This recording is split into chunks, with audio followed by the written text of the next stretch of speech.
Hoş geldin kanalımıza. Hoş bulduk. Şimdi Ceren, biz seninle aslında ne zamandır tanışıyoruz? Biz seninle tanışmadan babalarımız tanışıyor zaten. Babalarımız devre arkadaşı Evet, Ordu'da. Bay çocuğuyuz. Evet. Kara Harp Oku'dan Ben- aynı sınıftan mezunlar ama tabii Evet, bunu biz uzun süre bilmiyorduk. Ben evet, bunu Boston'dan sonra öğrendim. Yani seninle biz ilk Boston'da görüştük diye hatırlıyorum ben. evet. Sen Hatta sen benim evime gelip bir evet. şeyler içtin falan muhabbet ettik. O zamanlar bize şey diyordun böyle toplarda oturmuştuk. Elektrik, elektronik tayfa ve ben bizim evde oturuyorduk ve sen demiştin ki arkadaşlar ben Türkiye'ye döneceğim ve işte bütün bildiklerimi orada şey yapacağım, öğreteceğim insanlara falan. Siz de gelmelisiniz demiştin. Biz dönemedik. O zaman sene 2004'tü sanırım. Ondan sonra biz Evet. kaldık ve iş hayatına atıldık. O zaman işte master doktora bitiriyorduk. Güzel Evet, zaman. şimdi önce şöyle yapalım. Senin geçmişini bir hızlıca anlatalım. Benim bildiğim geçmişin ODTÜ malzeme mühendisliği, metalürji ve malzeme mühendisliği. Evet. Ondan sonra Boston'da, Northeastern'da yüksek lisans. Zaten biz o sırada görüştük. Hı O hı. sırada sen böyle ufak bilyelerden bir şey yapıyordun, zırh yapmaya çalışıyordun. Böyle hatırlıyorum ben seni. Ufak Evet bir şey. bilyelerden daha dayanıklı zırhlar yapmaya çalışıyordun Evet.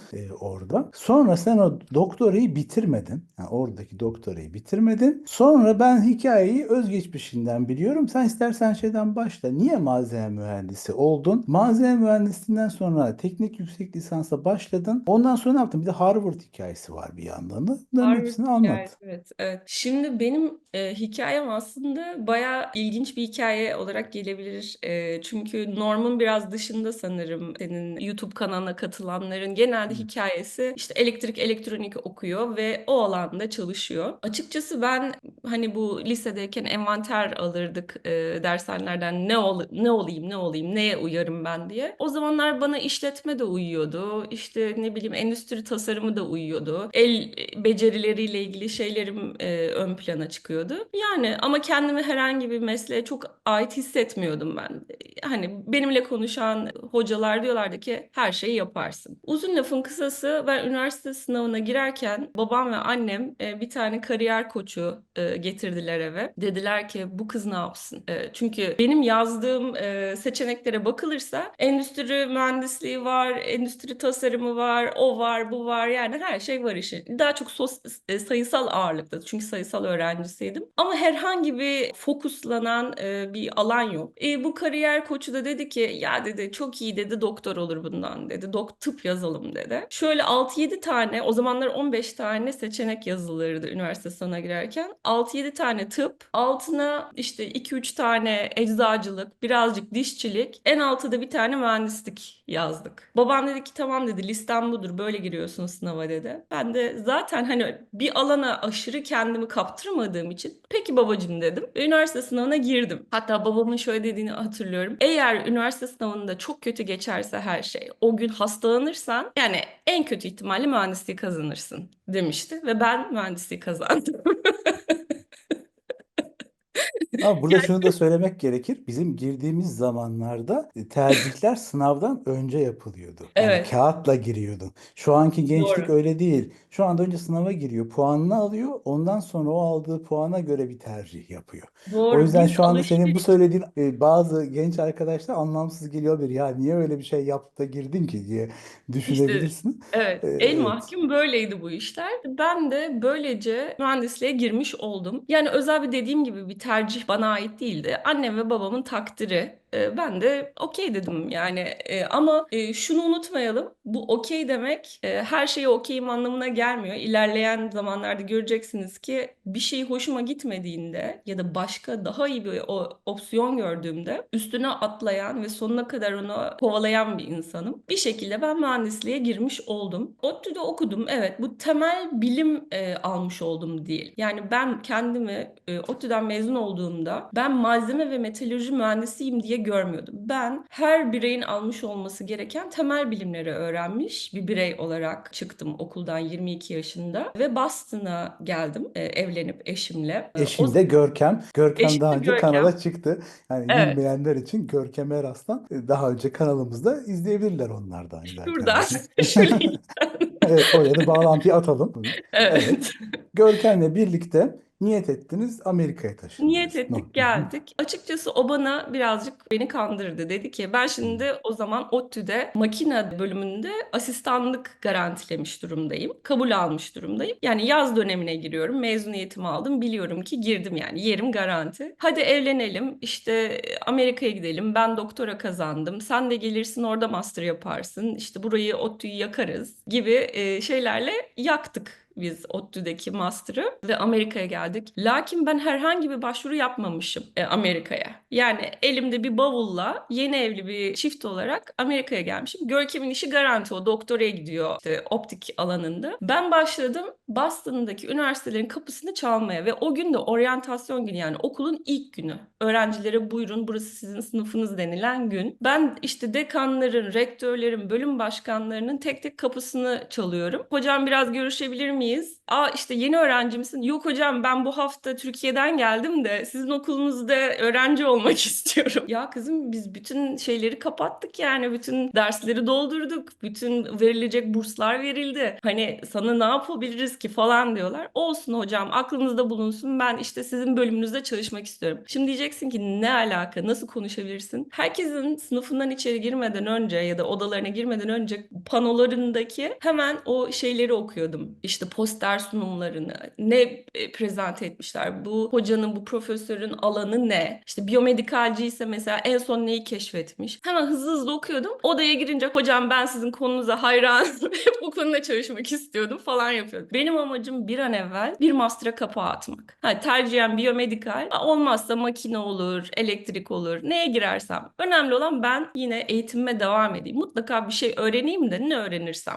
Tamam mı? O şekilde giderken işte bir Yaman Yener diye bir ODTÜ mezunu bir hocamız var. Kendisi Northeastern Üniversitesi'nin dekanıydı. Onun yanına gittim Northeastern Üniversitesi'nde. Hocam dedim böyleyken böyle. İşte ben neye girsem yaparım, başarırım. Siz yeter ki bana deyin ki şu hocayla git konuş. Tamam dedi. Şu hocalarla git konuş. Ben birkaç hocayla konuştum. Bir tanesi Japon bir hocaydı. Gel dedi biz dedi işte böyle metali eritiyoruz. Ondan parçacıklar yapıyoruz. İşte küçük cisimler üretiyoruz. Onları alıyoruz. Çeşitli uygulamalarda Japonya'da kullanıyoruz falan. Benim dedi hiç param yok sana verebileceğim. Bütün sponsorluklarımı dağıttım. Bütün ne derler? Sen söyle Oğuz. Hani bir yerden bir para geliyor. Bir şirket size sponsorluk yapıyor. Sen o parayı doktor, master öğrencilerine maaş olarak dağıtıyorsun. İşte o Proje hibe. bursiyeri.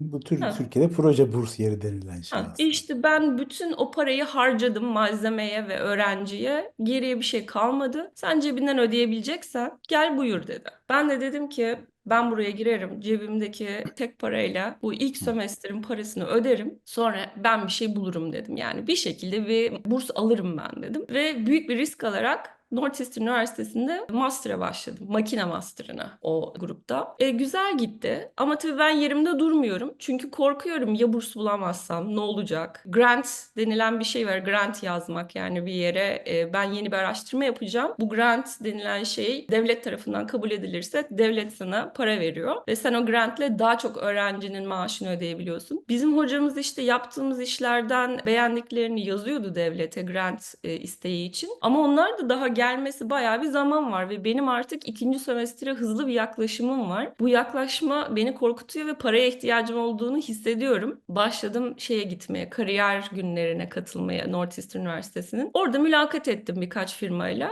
Bir tanesi dedi ki tamam gel bizde başla. Yani okula mola ver gel bizde çalış mühendis Ama olarak. vize sorunu yok mu? O sırada sen F2'sin. Yani Görkem F1, sen F2'sin değil mi o Evet ben sırada? F2'yim. Sordum. Olabiliyormuş, çalışılabiliyormuş. Buna staj deniyormuş. Yani bunun belirli bir kısıtlamaları var. İşte haftada bilmem kaç saatten fazla çalışamıyorsun. Ha, sen CPT yapacaksın. Curriculum Practicum olarak girdin Evet. sen. Ha. Evet, evet, evet. Bu hala öğrenci olarak bulunup öğrenci Müfredat kapsamında staj birliğinle gibi, çalışma. evet. Evet, yani Evet, okulu evet. bırakmıyorsun Hmm. kesinlikle. Ama bir yılı geçince o OPT'yi yakan bir şey o. O bir yılı geçersen, o bitirdiğin zaman giremiyorsun işe ondan sonra. O bir Şimdi yılı geçmemen lazım.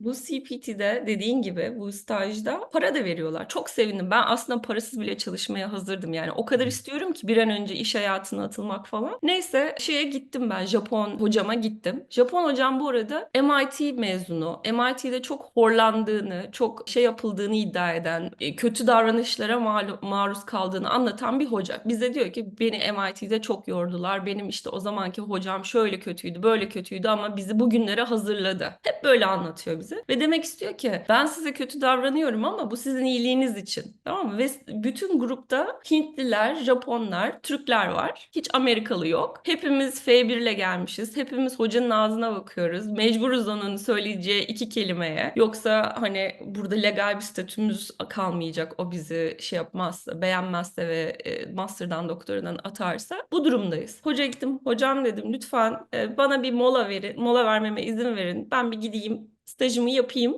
bir şeyler öğreneyim, geri geleyim, para da kazanmış olurum falan. Hayır dedi, atarım seni master'dan dedi, gidemezsin dedi. Oluyor mu ya öyle falan? Tabii ben çok şaşırdım. Dekana falan gittim. Böyle böyle dedim. Ya dediler senin zaten gitmemen lazım. Daha okula başlayalı 6 ay olmuş. Sen niye mola alıyorsun yani? Bunu Amerikalı çocuklar yapıyor ama yabancıların pek yaptığı görülmemiştir böyle bir şey. Dedim paraya ihtiyacım var ondan sonra. Paradan çok benim içim kımıl kımıl. Ben gidip çalışmak istiyorum aslında.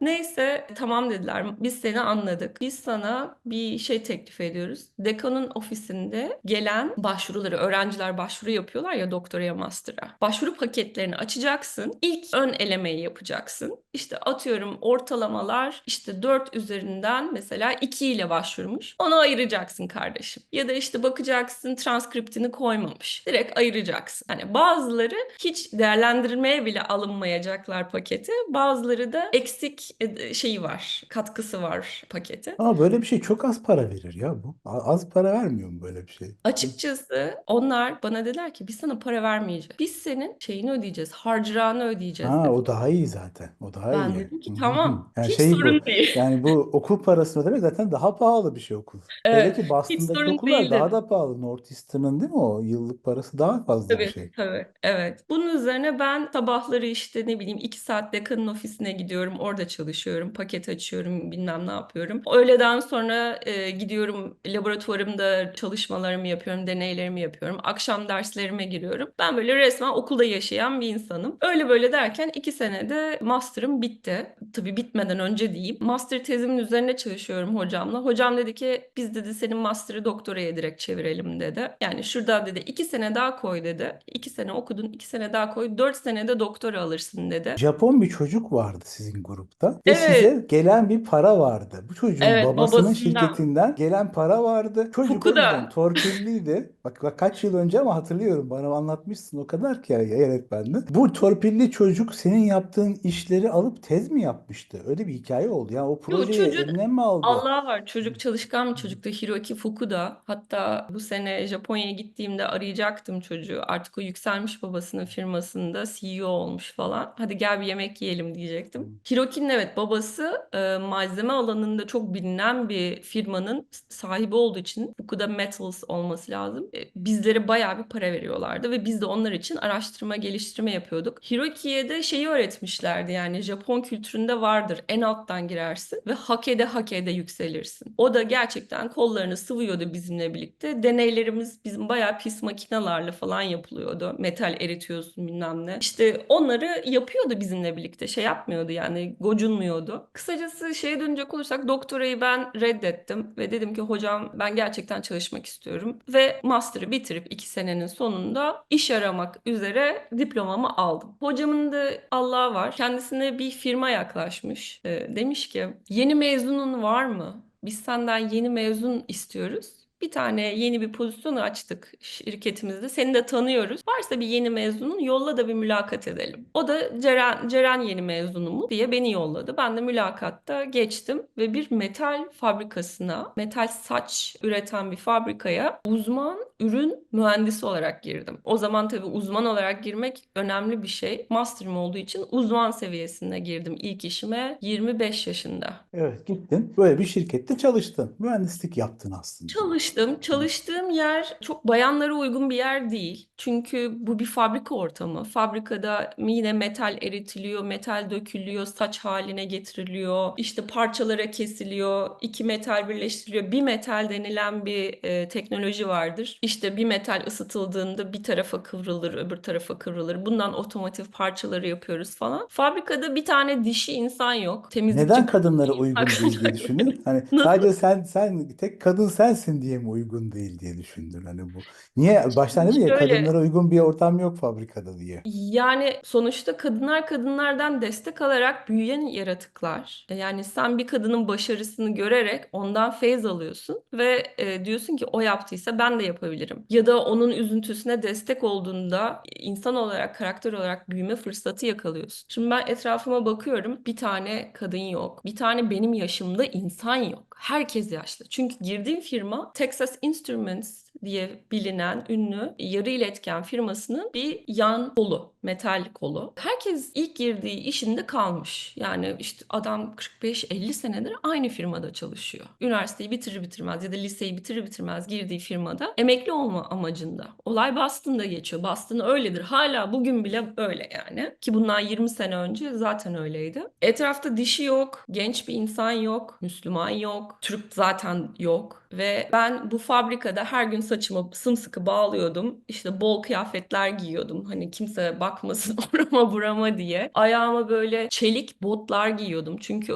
sonuçta tepemizden vinçler geçiyor. Ağır metalleri bilmem neleri taşıyorlar. Ayağına bir şey düşerse ayağın ezilmesin diye çelik botlar giyiyorsun. Yani öyle yerlerde yağların olduğu, makine yağlarıyla dolu bir yerde ben her gün vardiyaya çıkıyordum. Hani doktorlar viziteye çıkar gibi. Tek tek işçilerle konuşuyordum. İşte dün akşamki üretim hattında ne hatalar çıktı? İşte ben diyordum şunu dene, bunu yap. İşte onlara gerçekten hani bir doktorun hemşiresine söyleyeceği gibi ya da doktorun yardımcı doktorlara söyleyeceği gibi şunlar yapılsın diye tekliflerimi veriyordum. Kararlarımı verip dönüp ofisime geçip işimi yapıyordum. İşi çok kolay kaptım. Açıkçası çok hızlı bir şekilde sıkıldım ben orada. Evet, ne yapabiliriz? Başka ne yapıyoruz? Anladık, metal. Tamam, erittik, şekil verdik. Tamam. Böyle döndü, böyle döndü. Öyle dönünce bunu ben arabanın vites kolunun içindeki işte bilmem neye koydum ve orayı şöyle çalıştırdım.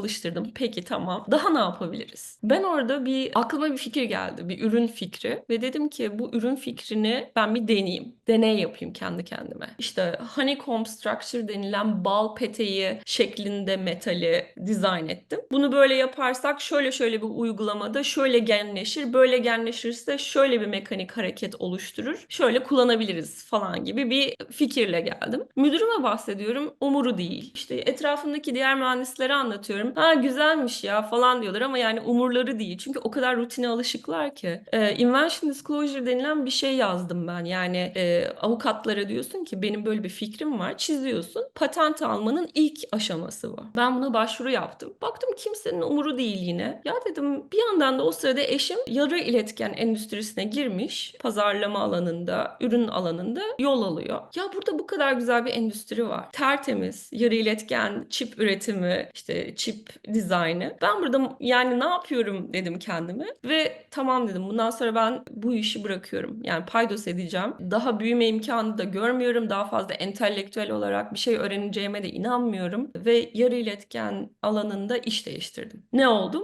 Buna İngilizce'de packaging engineer diyorlar. Türkçesi Malzeme çip mühendisi diyebilirsen paketleme tam mühendisi. paketleme deyince tam insanlar onu anlamıyordur şimdi. Biz o yongayı Anlamıyor olabilirler, üretiyoruz. O evet. yonganın seriminin üzerine böyle siyah olarak kapatıyorsun yani bunu. Orayı paketleyip bacaklarını bağlayacaksın sonuçta. Değil mi? Siz onları yapıyorsunuz o zaman o etrafını. Evet. Çekmecelerde bir çip falan yok mu? Göstereyim. Yani Biz buraya bir resmini koyarız. Sen şey yapma artık. evet, Bir insanların resmini çipin ne koyarız. olduğunu anlayacağını düşünüyorum. İşte o çipin son haline getiren getirmekten sorumlu olan kişi benim. Ama Sevdim bu işi. söylediğin çok alakasız bir şey. Şimdi sen metalürji malzeme mühendisi olarak çıkıyorsun. Makine mühendisliğinde böyle bilyalardan böyle daha sağlam malzeme üretmeye çalışıyorsun, değil mi? O küçük bilyaları Evet, eritiyorsun falan, tekrar sağlam evet. malzeme üretiyorsun. Sonra çıkıyorsun böyle işte onu bunu bükerek, malzemeyi bükerek parça üreten bir şirkettesin. Sonra tamamen başka bir şeye geçiyorsun. Diyorsun ki bu ufacık yongaların paketlenmesi işine, yani ufacık teller bağlanıyor artık, öyle kocaman şeyler yok. Ufacık Evet, şeyler var artık o andan itibaren. Peki bu evet. senin deneyimini karşılayacak bir şey oldu mu? Şimdi deneyimin var mıydı bu işi yapacak? Yani Yoktu. Ama şu, seni nasıl e, aldılar peki? Ya sen bu işe, yani nasıl bir mülakat oldu ki o? evet. Ya ben bunları yaptım dedin. Onlar dediler ki ya biz yonga paketleyeceğiz. İkisi Şimdi birbirine nasıl bir Evet. bağdaştı adamlarda? Şimdi benim orada şu yeteneğim devreye giriyor. Hayatım boyunca da bunu yaptım. Bir işe gireceksem, hiç bilmediğim bir işe, o işi dibine kadar araştırıyorum. Öğrenebileceğim her şeyi öğreniyorum. Evet, her şeyi öğrenemem ama elimi aşırı zorluyorum. Tabii ki ben o mülakata çok hazırlanarak girdim. Yonga nasıl paketlenir? İşte hangi malzeme araya neyle tutuşturulur yonga pakete? İşte o metal ayaklar neyden yapılır? Kaç tanedir? Niye o kadardır? Onun kalınlığı nedir yonganın? Alttaki paketin kalınlığı nedir? Hangi malzemeler kullanılır? İşte polimer mi kullanılır, seramik mi kullanılır? Hangi hatalar oluşur? Nasıl kırılır bu paket? Kırıldığını nasıl anlarız? Kırılmasın diye ne yapmalıyız? Hangi etmenlerden, işte ısıdan, stresten etkilenir bu paket? Nasıl dizayn edilmelidir ki uzun soluklu bir paket olsun? Kimlere satılır? Nerede üretilir? Hangi fabrikalarda üretilir? Fabrikada üretilirken o hatta hangi makineler vardır? Yani resmen bunları ben oturup bilmediğim bir şey için sorular yazıyorum. İleride göreceksiniz, yapay zekaya geçiş yapıyorum. Yapay zekaya girerken de yapay zeka nedir? Yani onda tabii ki daha az bilgi var. Bunda daha çok bilgi var. Bu işte ne bileyim 50 küsur yıllık bir teknoloji yonga paketleme işi. O yüzden yeterli bilgiye erişimim vardı. Peki sen ne kadar çalıştın? Bu bayağı bir iş bu. Bu anlattığın konular böyle az değil ki. Sen bir de o zamanlar, bu söylediğimiz yıllar işte 2006, 2007. Tam Hı hı. internet var ama şu anda böyle YouTube falan sular seller gibi değil o zaman. Böyle açıp izleyeceğin videolar yok. Udemy yok. Hani böyle girdin bir şey Yok. öğreneceksin. Sen böyle şeyleri nereden öğrendin 2006-7 Şöyle yılında? slide kullanılıyordu. PowerPoint slaytlara çizimler yapılırdı işte. Bir paket neye benziyor? Kesmişler ortadan ikiye mesela. Her bir şeyini görebiliyorsun, katmanını. Bunları istettim eşim Görkem üzerinden. Analog Devices denilen yarı iletken firmasında çalışan başka bir paketleme mühendisine ricacı olduk. Bak Hmm. işte girmek istiyorum. İçeriden bilgi al, bilgi sızdır Dedim dediler ki içeriden. mümkünse eğer işte hani genel jenerik bir paket için ver. Lütfen herhangi bir bilmiyorum Toyota'ya ürettiğiniz bir gyroskop paketinin şeyini verme tabii ki. Gizli bilgisini bana verme ama genel olarak görmek istiyorum. Bir seramik paketin kesitlerini, katmanlarını görmek istiyorum. Bana anlatabileceğin, verebileceğin herhangi bir şey varsa paylaş lütfen dedim. Şimdi internetten ulaşabileceğim işte o bilgileri o şekilde öğrenmiş oldum. Ama bu tabii ki benim eforum yani. Ben istemesem, zorlamasam o kapıyı, o bilgiyi alamayacağım. Ve mülakatta da evet ben bu konuda hiç çalışmadım ama konuyu biliyorum diyemeyeceğim. Yani bu birazcık da babam şey der, kızım ayıyı hep inine kadar kovalıyorsun der. İşte bu ayıyı inine kadar kovalamakla ilgili bir şey. Biraz zorluyorum yani, iteliyorum konuyu. Birazcık da tabii insanlara şey gösterdim. Bakın hızlı öğrenirim. Bu konuyu da öğrenebileceğimi, yani bilmediğim şeyleri çabucak kapatabileceğime inanıyorum. İşte ne bileyim, zekiyim, hallederim, yaparım, iyi dinlerim falan filan yani. O şekilde tavladım ve teklifi aldım. Girdim. Şey oldu, güzel de çalıştım. Bir noktada tabii ki Analog Devices'da çalışırken türlü türlü paketleri, türlü türlü yonga çeşitlerini öğreniyorum. Ufkum genişliyor falan. Ama orada yapılan paketler tek bir yonga. Tek bir yonga, tek bir paket üzerine. Çok basit bir dizayn aslında düşünürsen. Baktım aslında dedim neden biz her bir uygulama için bir çip kullanıyoruz. Mesela akselerometre, gyroskop gibi çeşitli çipler var. ASIC var onun içinde. İşte Application Specific IC. İşte her birini ayrı ayrı paketleyip arabaya, bilgisayara, cep telefonuna monte etmeye çalışıyoruz ve yer alıyoruz. Bunlar emlaktan yiyoruz yani. Çok dar bir emlağa bir ton çip sığdırmaya çalışıyoruz. Dedim neden biz bunları bir araya getirip sistem paketi yapmıyoruz? Bir sistemin içine koy hepsini katman katman. Aynı yonganın içinde çok fazla uygulamayı geliştirebilirsin. Ve çipi de küçültmüş olursun. Tek bir çipi satarsın işte kime satıyorsan. Yani iyi olur bu dedim. İnsanlar artık küçülmeye çalışıyorlar. O zamanlar miniaturization yani küçülme trendi yeni yeni başlıyordu. Ondan sonra işte müdürüme falan gittim. Dedim böyle böyle neden dedim biz bunu çalışmıyoruz. Yapalım bir prototip. İşte sonra pazarlamacılara verelim. Göstersinler bakalım müşterilere bir ilgi var mı, bir şey var mı? Aa yok dediler. O çok kompleks. Kimse böyle kompleks system in package deniyor. Yani paketin içinde full sistem deniliyor ona. Kimse Hatta şu sistemin anda System on Chip var artık. Hani bu aynen. şu anda Aynen. artık geldiği Aynen. noktada, tamam sen o sırada bunu önerdin ama şu anda zaten herkes yapıyor bunu. Bırak package'i falan geçti, adam kafadan zaten bağlayıp da serimini üretiyor zaten şu anda. Aynen.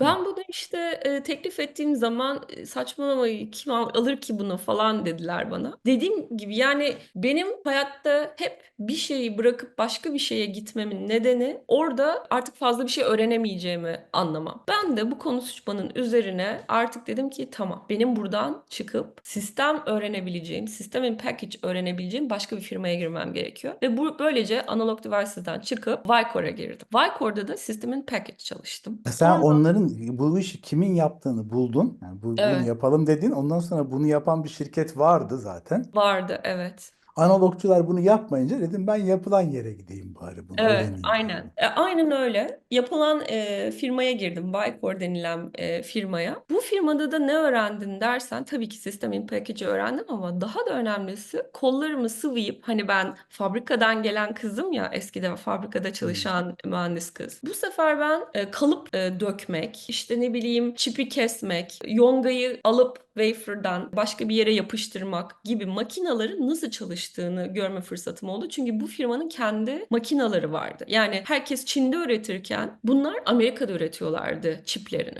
Baştan sona. Ondan sonra dedim ki tamam çok güzel. Ben bir çip üretilirken hangi hatalar oluşabilir? Bu makinelerin her birinde staj yaparak sanki yani ben mühendisim ama kendime bir stajyer konumuna koydum. Her birinin başında oturup teknisyeniyle, işçisiyle her gün çay içip kahve içip abi bu nasıl çalışıyor? Abi burası niye tıkandı şimdi? Abi burada ne oldu? Niye bu mold akmadı burada tıkandı? Falan filan diyerek bunların hepsini öğrenebilirim dedim. Ve Foxconn'daki herhangi bir işçinin öğrenebileceği kadar çip üretimini öğrendim. Ya da Foxconn'da ya da herhangi bir yarı iletken fabrikasında. Bu bence çok ileride faydalı gelecek bana kariyerimde. Çünkü daha sonra Apple geliyor. Daha Apple'a gireceğim. Evet. Ya sen şimdi gittin orada paketledin. Sonra ama bir gün ya yeter artık paketlediğimiz deyip Apple'a geçtin bunu da. Hani her şeyi bir yere paketledin. Siz herhalde o sırada topluca ailecek taşınma kararı mı aldınız Batı yakasına? Şöyle oldu. Ben aslında o zamanlar vizyonum çok darmış. Biz bunu seneler sonra konuşup düşündüğümüzde neden bizim vizyonumuz bu kadar darmış diyoruz. Duyuyorduk işte Google var, Apple var, işte ne bileyim Silikon Vadisi diye bir yer var. Biz Boston'dan çok uzak geliyor bize onlar. Evet güzel bir firma. Evet yeni bir iPhone diye de bir cisim çıktı. Evet güzel de çalışıyor, çok heyecan veriyor. Ama hiç nedense gidelim de oralarda çalışalım, Silikon Vadisi'nde çalışmak çok havalı bir şey, çok geleceğimizi açacak bir şey diye düşünemiyorduk. Neden? Bir insanın vizyonu ya Allah vergisi çok açık olacak bir şekilde ya annesi babası ona o vizyonu verecek. Diyecek ki gördüklerinin dışına bak, daha da uzaklara bak diyecek. Ya da yanındaki yöresindeki arkadaşlarından feyz alacak. Bizim bir kere annemiz babamız Türkiye'de. Onlardan bir feyz alamıyoruz. Zaten mühendis değil babam. Yani sonuçta subay olduğu için. Yani git kızım şuralara bak diyemiyor. En fazla babam bana şey diyordu. Yavrum Lockheed Martin çok iyi bir firma. İstersen oraya gir. Hani defans üzerine çalış falan. Hani babamın vizyonu da onun defans üzerine olduğu için bana o tür tekliflerle, o tür şeylerle gelebiliyordu. Ama git Apple'a iş başvurusunda bulun demiyordu. Yanımdaki zaten arkadaşlarım ODTÜ metalürji malzemeyi bitirmiş insanlar da vardı. ODTÜ elektrik, elektronik bitirmiş arkadaşlarım da vardı. Herkes iyi kötü bir firmaya girip Boston'da duruyordu yani. Kimse de Silikon Vadisi diye tutturmuyordu. Öyle bir dünya olduğunu bilmiyorduk. O yüzden ben doğru düzgün başvurmadım Silikon Vadisi'ne. Onlar beni aradılar. Hmm. Evet. Neden aradılar? Ben bu Vicor'dan çıktıktan sonra bir kısa startup deneyimim oldu. O startupta iyice MEMS denilen Micro Electromechanical Systems denilen Türkçesi var mı Oğuz bilmiyorum. Varsa sen koyarsın buraya bir yere. Şeyi Böyle öğren. MEMS diye kullanıyorlar. ODTÜ'de MEMS Tamam. merkezi var ya. Mikroelektronik makine sonuçta. Hepsi şey, Evet. yabancı sözcükler onlar. Yani. Evet, mikroelektronik makineler üzerine bayağı bir gitmiş. O konuda teknik olarak kendimi çok geliştirmiştim. Özellikle onların MEMS'lerin paketlenmesi konusunda hani ekspertizim o konudaydı benim. Ve burada şey söylemek lazım. Genelde bu MEMS'in kullanıldığı yerler bu sensörlerle ilgili konular. İnsanlar böyle işte basınçla ilgili, basınç algılama işi ne bileyim böyle Basınç, ısı, evet böyle e, değişik bir şey dış dünyada algılayacak dönmek. bir malzeme koyacak. Yani Evet, elektrik sinyali falan gelecek. Mekanik olarak mesela evet. dışarıdan bilgi gelecek. Onu elektroniğe çevirip alacak. Yani MEMS dediği şey öyle bir şey. Yani bunu Aynen. anlatmış olayım da. Evet, yani özellikle cep telefonlarında ve araçlarda çok kullanılıyor. Mesela araçlarda çarpışma sensörü olarak kullanılabilir. Telefonlarda telefonu döndürüyorsun mesela. Bunu algılıyor. Bu dönme şeyini. Yaw, pitch denilen işte ileri, sağa, sola her türlü döngüyü algılayan sensörler bunlar. Ben bu konunun eksperi olmuştum. Hem Analog Devices'da bunu çalışmıştım. Hem o sonradan girdiğim kısa süre çalıştığım startupta bu konu üzerine çalışıyordum. Tahminimce Apple bunun kokusunu aldı ve geldi bana dedi ki düşünür müsün Apple'a katılmak? Ben de düşünürüm dedim. Ama ne pozisyonu anlatıyorlar, ne iş yapacağımı söylüyorlar. Hiçbir şey yok. Çok böyle jenerik bir şekilde gel bir mülakat et. İşte aşağı yukarı kalite konusunda çalışacaksın. İşte kalite konusu falan dediler. Şimdi ben kalite deyince Apple ve kalite kelimelerini bir araya getirdiğinde ortaya ne çıkabileceksin? Bütün her şeyi soru olarak yazdım. İşte iPhone nasıl üretilir? iPhone'un parçaları nelerdir? İşte her bir parçanın içinde hangi tip çip vardır? Bunlar nasıl parçalanır? Nasıl test edilir? İşte ne tür bir hayatı boyunca o çip ve o sistem ne tür kondisyonlardan geçer? Hepsini tek tek araştırdım. Tabii zaman geçmiş artık internette daha fazla bilgi var. iPhone'u artık mesela parçalayıp şey yapmaya başlamışlar. Tek tek iPhone'un içinde neler vardır diye arattığında internetten bulabiliyorsun. İşte mikrofon vardır. Hangi mikrofon vardır? Bilmem ne firmasının mikrofonu vardır ve resmini çekip koymuşlar. Ha diyorsun tamam. Gideyim bir de o firmanın web sitesinden o mikrofon nasıl yapılıyor onu inceleyeyim. Ben böyle 3 ay falan bir mülakata hazırlandım. Aklına gelebilecek her şeyi çalıştım. Ve mülakata girdim Silikon Vadisi'nde. Geçtim ve taşınmaya karar verdik. Peki ne sordular? Çalıştığın yerden çıktı mı? Bir soruyu hatırlıyorum. Tabii ki çalıştığım yerlerden çıktı ama bir de tabii nasıl düşündüğünü öğrenmek istiyorlar. Diyorlar ki üretim hattında Foxconn'da bir çipin içini açtık. Yonga'da deniz tuzu bulduk. Tuz bulduk, pardon. Sence bu tuz nereden geliyor olabilir? Şimdi bunu Hmm. istediğin kadar çalış. Bir yerde yazmıyor, internette yazmıyor bu yani. Senin artık orada bütün bildiğin her şeyi düşünüp bu tuz nereden gelir? Bu wafer yani bu wafer diyorsunuz değil mi? Ya Yonga sonuçta silikon plaka bu wafer ha dediği şey silikon silikon tabak gibi bir şey yani bu. Büyük evet. yuvarlak olan şey içinden kesilen. TSMC firmasında üretilen bütün dünyanın waferları orada üretiliyor. Silikon waferları. Bunun başına ne gelmiş olabilir? Oradan buraya gelene kadar, Foxconn'a gelene kadar. Ya da Foxconn'da mı başına bir şey geldi? Kesilirken mi, parçalanırken mi, kaldırılırken mi, koyulurken mi, işte paketlenirken mi? Nerede başına ne gelmiş olabilir? Yani bunu bütün her şeyi anlıyorsan eğer fikirler üretebiliyorsun. Ya bu güzel bir soruydu bence. Tabii davranışsal sorular geldi. Şu durumda ne yaparsın? Bu durumda ne yaparsın? İşte mesela tedarikçi yönetiminde tedarikçiyi nasıl en yüksek seviyeye taşırsın? İşte sıfıra yakın hata yapması için, bizim hattımızı durdurmaması için nasıl yönetirsin? Nasıl ilişki kurarsın onlarla? Onları nasıl bağlarsın? Ama bu Yani doğrudan senin yaptığın bir iş değil aslında da geçmişte bu söylediğin tekrardan şeyler. benim yapmış olduğum bir iş değil. Ama orada benim sattığım şey şu. Bir, ben çip paketleme işini çok iyi biliyorum. Ha, bu arada MEMS çip paketleme işinde uzmanım. Artı sosyal şeylerim, yeteneklerim o kadar iyi ki insanları çok iyi anlayıp hedefleri insanlarla evlendirip size çok iyi sonuçlar verebiliyorum. Ya ben bunu sürekli sattım yani Ama insanlara. onlar da tabii şöyle bakıyorlar. Şimdi biz bunu yapma deneyimi olan bir insanı alırsak uzaklarda birileri bunları yaparken bunları ne kadar iyi yaptığını denetletebiliriz bu kişiye diye bakıyorlar herhalde değil mi? Kalite Yani dediğin şey öyle bir şey mi? ya mesela onlar bana Apple'da 12 tane tedarikçi verecekler işe aldıklarında. Yani o zaman tabii ben bunu bilmiyorum ama ben Analog Devices'da tedarikçiyi yönetmiştim. Ben onlara o tek tedarikçiyi yönetme deneyimimi sattım aslında. Dedim işte Kyocera diye bir Japon firması var. Kyoto Ceramics. İşte ben bunları şöyle yönettim. Şunlardan paket aldım. İşte kırıkları oluyordu. Ben o kırıkları şöyle çözdüm. Şöyle anladım niye kırıldığını ve şöyle çözdüm. Ben onları öyle sattım. Yani hiç de bir şey yapmamış değildim. Ama onlar bana tuttular 12 tane tedarikçiden sorumlu hale getirdiler beni. Birini halleden 12'yi de halleder gibi düşündüler. Öyle yani birazcık da yapabilir mi yapamaz mı ona bakıyorlar. Biz bunu yontabilir miyiz? Biz bunu ne kadar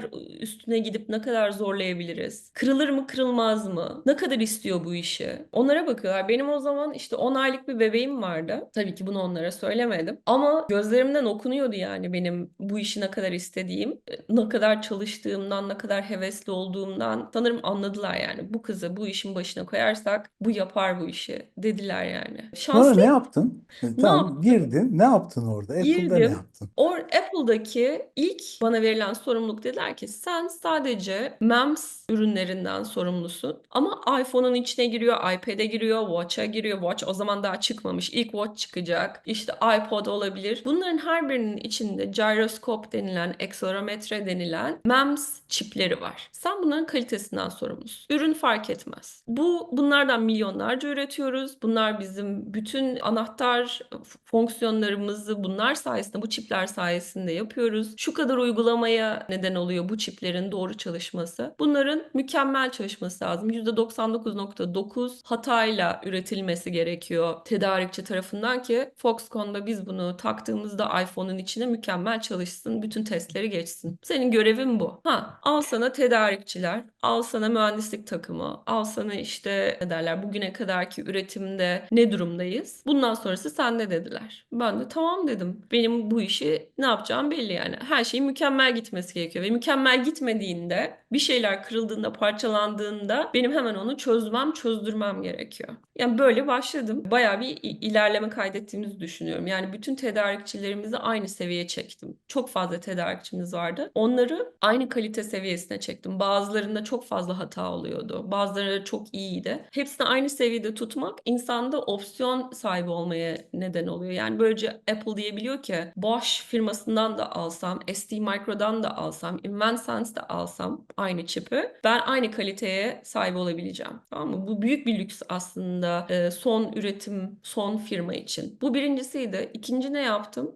Baktılar ki yani birazcık isim yapmaya başladım takımımın içinde ve etrafta. Ya bu kız problemleri güzel çözüyor. Atlıyor gidiyor kışın ortasında bilmem nereye, yazın ortasında bilmem nereye. Yani hiç gece gündüz demiyor. Ben bir ayda 2 hafta yoktum. Yurt dışındaydım. O şekilde. Her ay yokum ben. Ayın yarısında yokum. Mutlaka nerede ne problem var? Atlıyorum fabrikaya gidiyorum. Son üreticiye gidiyorum. Oraya gidiyorum. Buraya gidiyorum.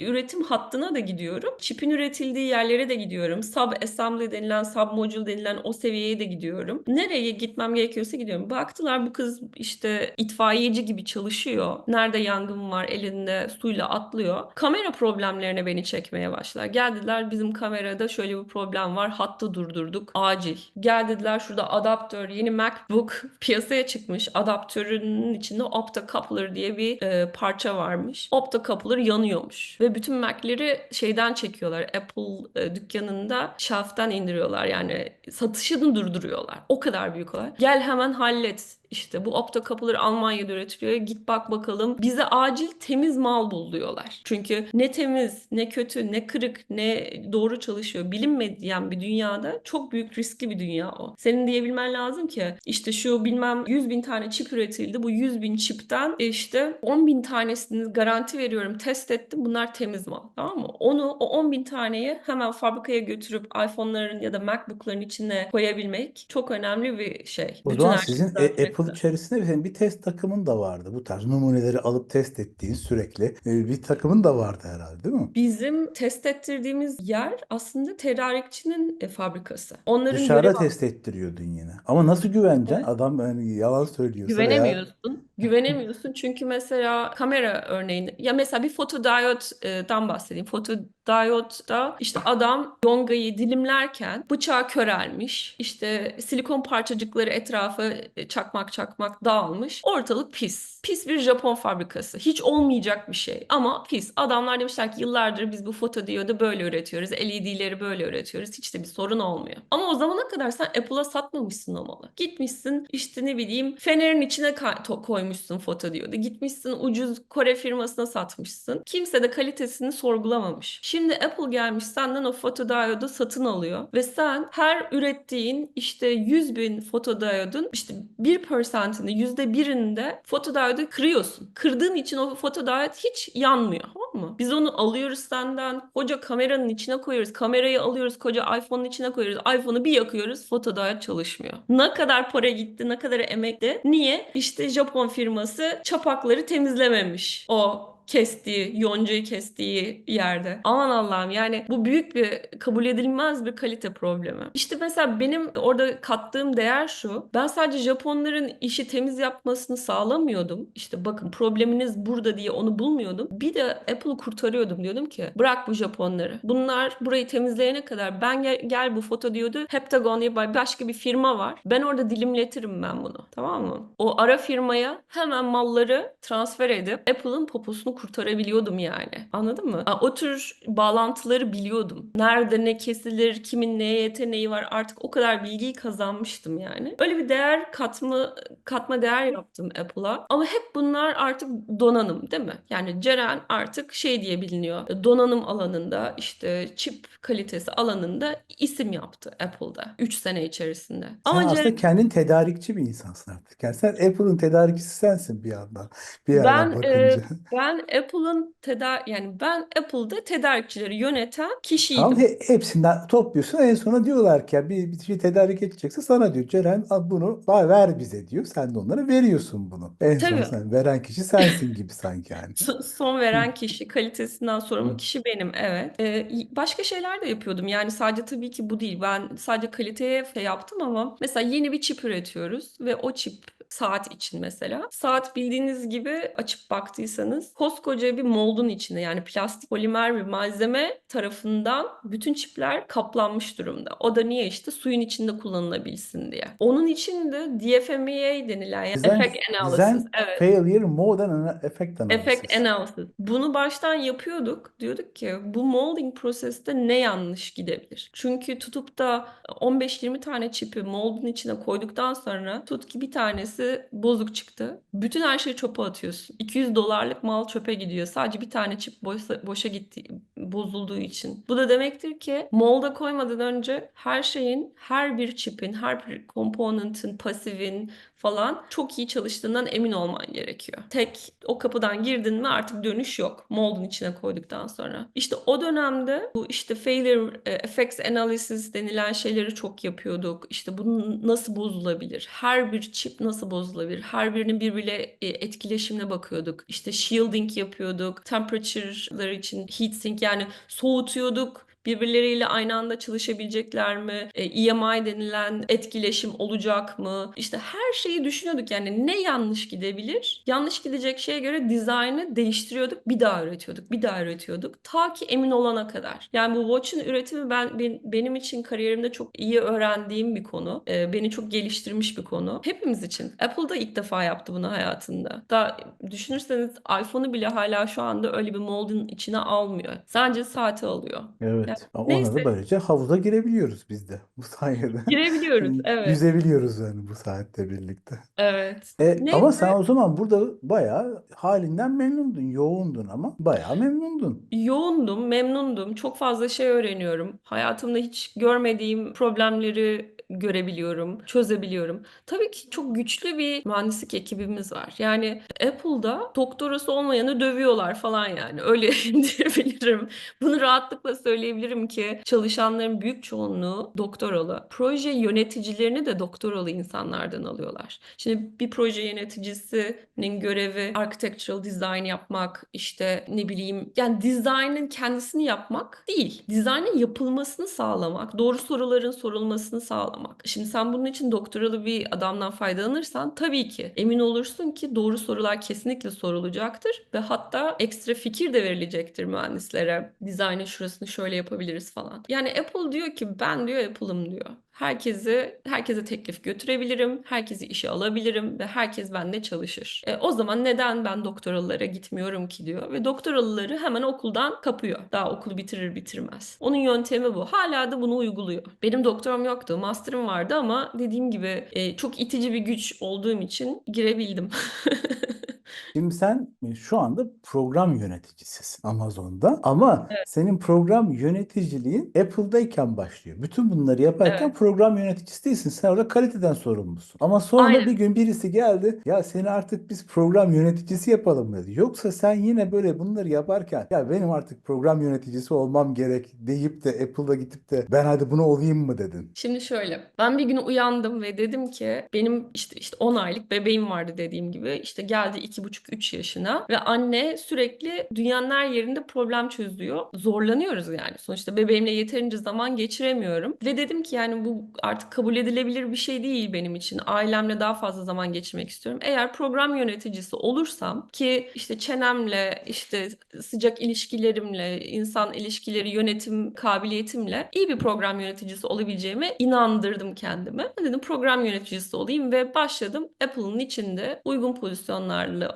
kişilerle konuşmaya, müdürlerle. 2 tane de teklif aldım aslına bakarsan. Ama bir tanesi yani üçüncü bir tanesinde gözüm vardı. O da yazılım alanında. Ve ben hayatımda hiç yazılım yapmamışım. Bir tane kod yazmamışım. Zaten bilgisayar mühendisliği de okumadım. Electrical da okumadım. Makine master'ım ve malzeme mühendisliği diplomalarım var. Ama bir şekilde kendimi inandırdım. Dedim ki hani nasıl ben fabrikada çalışırken eskiden yarı iletken dünyası çok iyi bir dünya. Orada gelecek var. Oraya girmeliyim diye kafaya koymuştum. Bu sefer de dedim ki donanım bir yere kadar. Yazılım bilmeden kariyer olmaz dedim ve yazılıma nasıl girebilirim? Bunun üzerine işte bir pozisyon vardı. Bluetooth ve wireless departmanı Apple'ın tamamıyla yazılım üzerine. Yani Bluetooth çipinden sorumlu bir takım var ama sen bunun kodunu yazıyorsun. Kodundan sorumlusun. Orada program management pozisyonu. Müdürüyle gittim konuştum. Dedim ki çok açık olacağım seninle. Ben kod yazmayı bilmiyorum. Kod yazmam gerekiyorsa bu pozisyonda yazamam. Ama dedim Bluetooth ve wireless alanında tedarikçiniz varsa çok iyi yönetirim. O bir. Onu zaten at cebe. İki, sizin üreteceğiniz yazılımın hızına adapte ederim kendimi ve mühendisleri olsun, kaliteci arkadaşları, testçileri olsun güzel bir şekilde o hedefe doğru yönlendiririm. Hata yapılıyorsa yazılımda hata hatadır. Ben hata yönetmeye ve hata çözmeye alışığım. Yazılımda da hata var, donanımda da hata var. Ben ikisini de yapabileceğime inanıyorum dedim. Yani bulurum dedim. Ben kafa yapısında bir insanım. Önemli olan kafa yapısını oluşturmak. Bu şekilde konuştum ve müdür de anladı benim ne yaptığımı. Yani çok transparan bir şekilde konuştuk her şeye. Artı dedim bir şey daha teklif ediyorum. Evet kod yazamıyorum falan ama dedim kalite takımına da çok destek olurum. Geri geldiğinde alırım işte iPhone'u, Watch'ı ne gerekiyorsa yeni yazılımları yüklerim üzerine. Sonra bütün son kullanıcının yaptığı hareketleri yaparım işte mesela müzik dinlemek olsun, arabamı Bluetooth'la arabaya bağlamak olsun. Her türlü test aşamasında test mühendisiymişim gibi ben de katılırım. Ben de onlara yardımcı olurum dedim. Yani elimi taşın altına koyarım. Hiç merak etme dedim. Ne gerekiyorsa yaparım dedi. Tamam dedi. Olur dedi. Yani bu son söylediğim aslında onun daha çok ilgisini çekti. Hani elimi taşın altına koyarım ve ben de test mühendisi gibi çalışırım falan filan demem.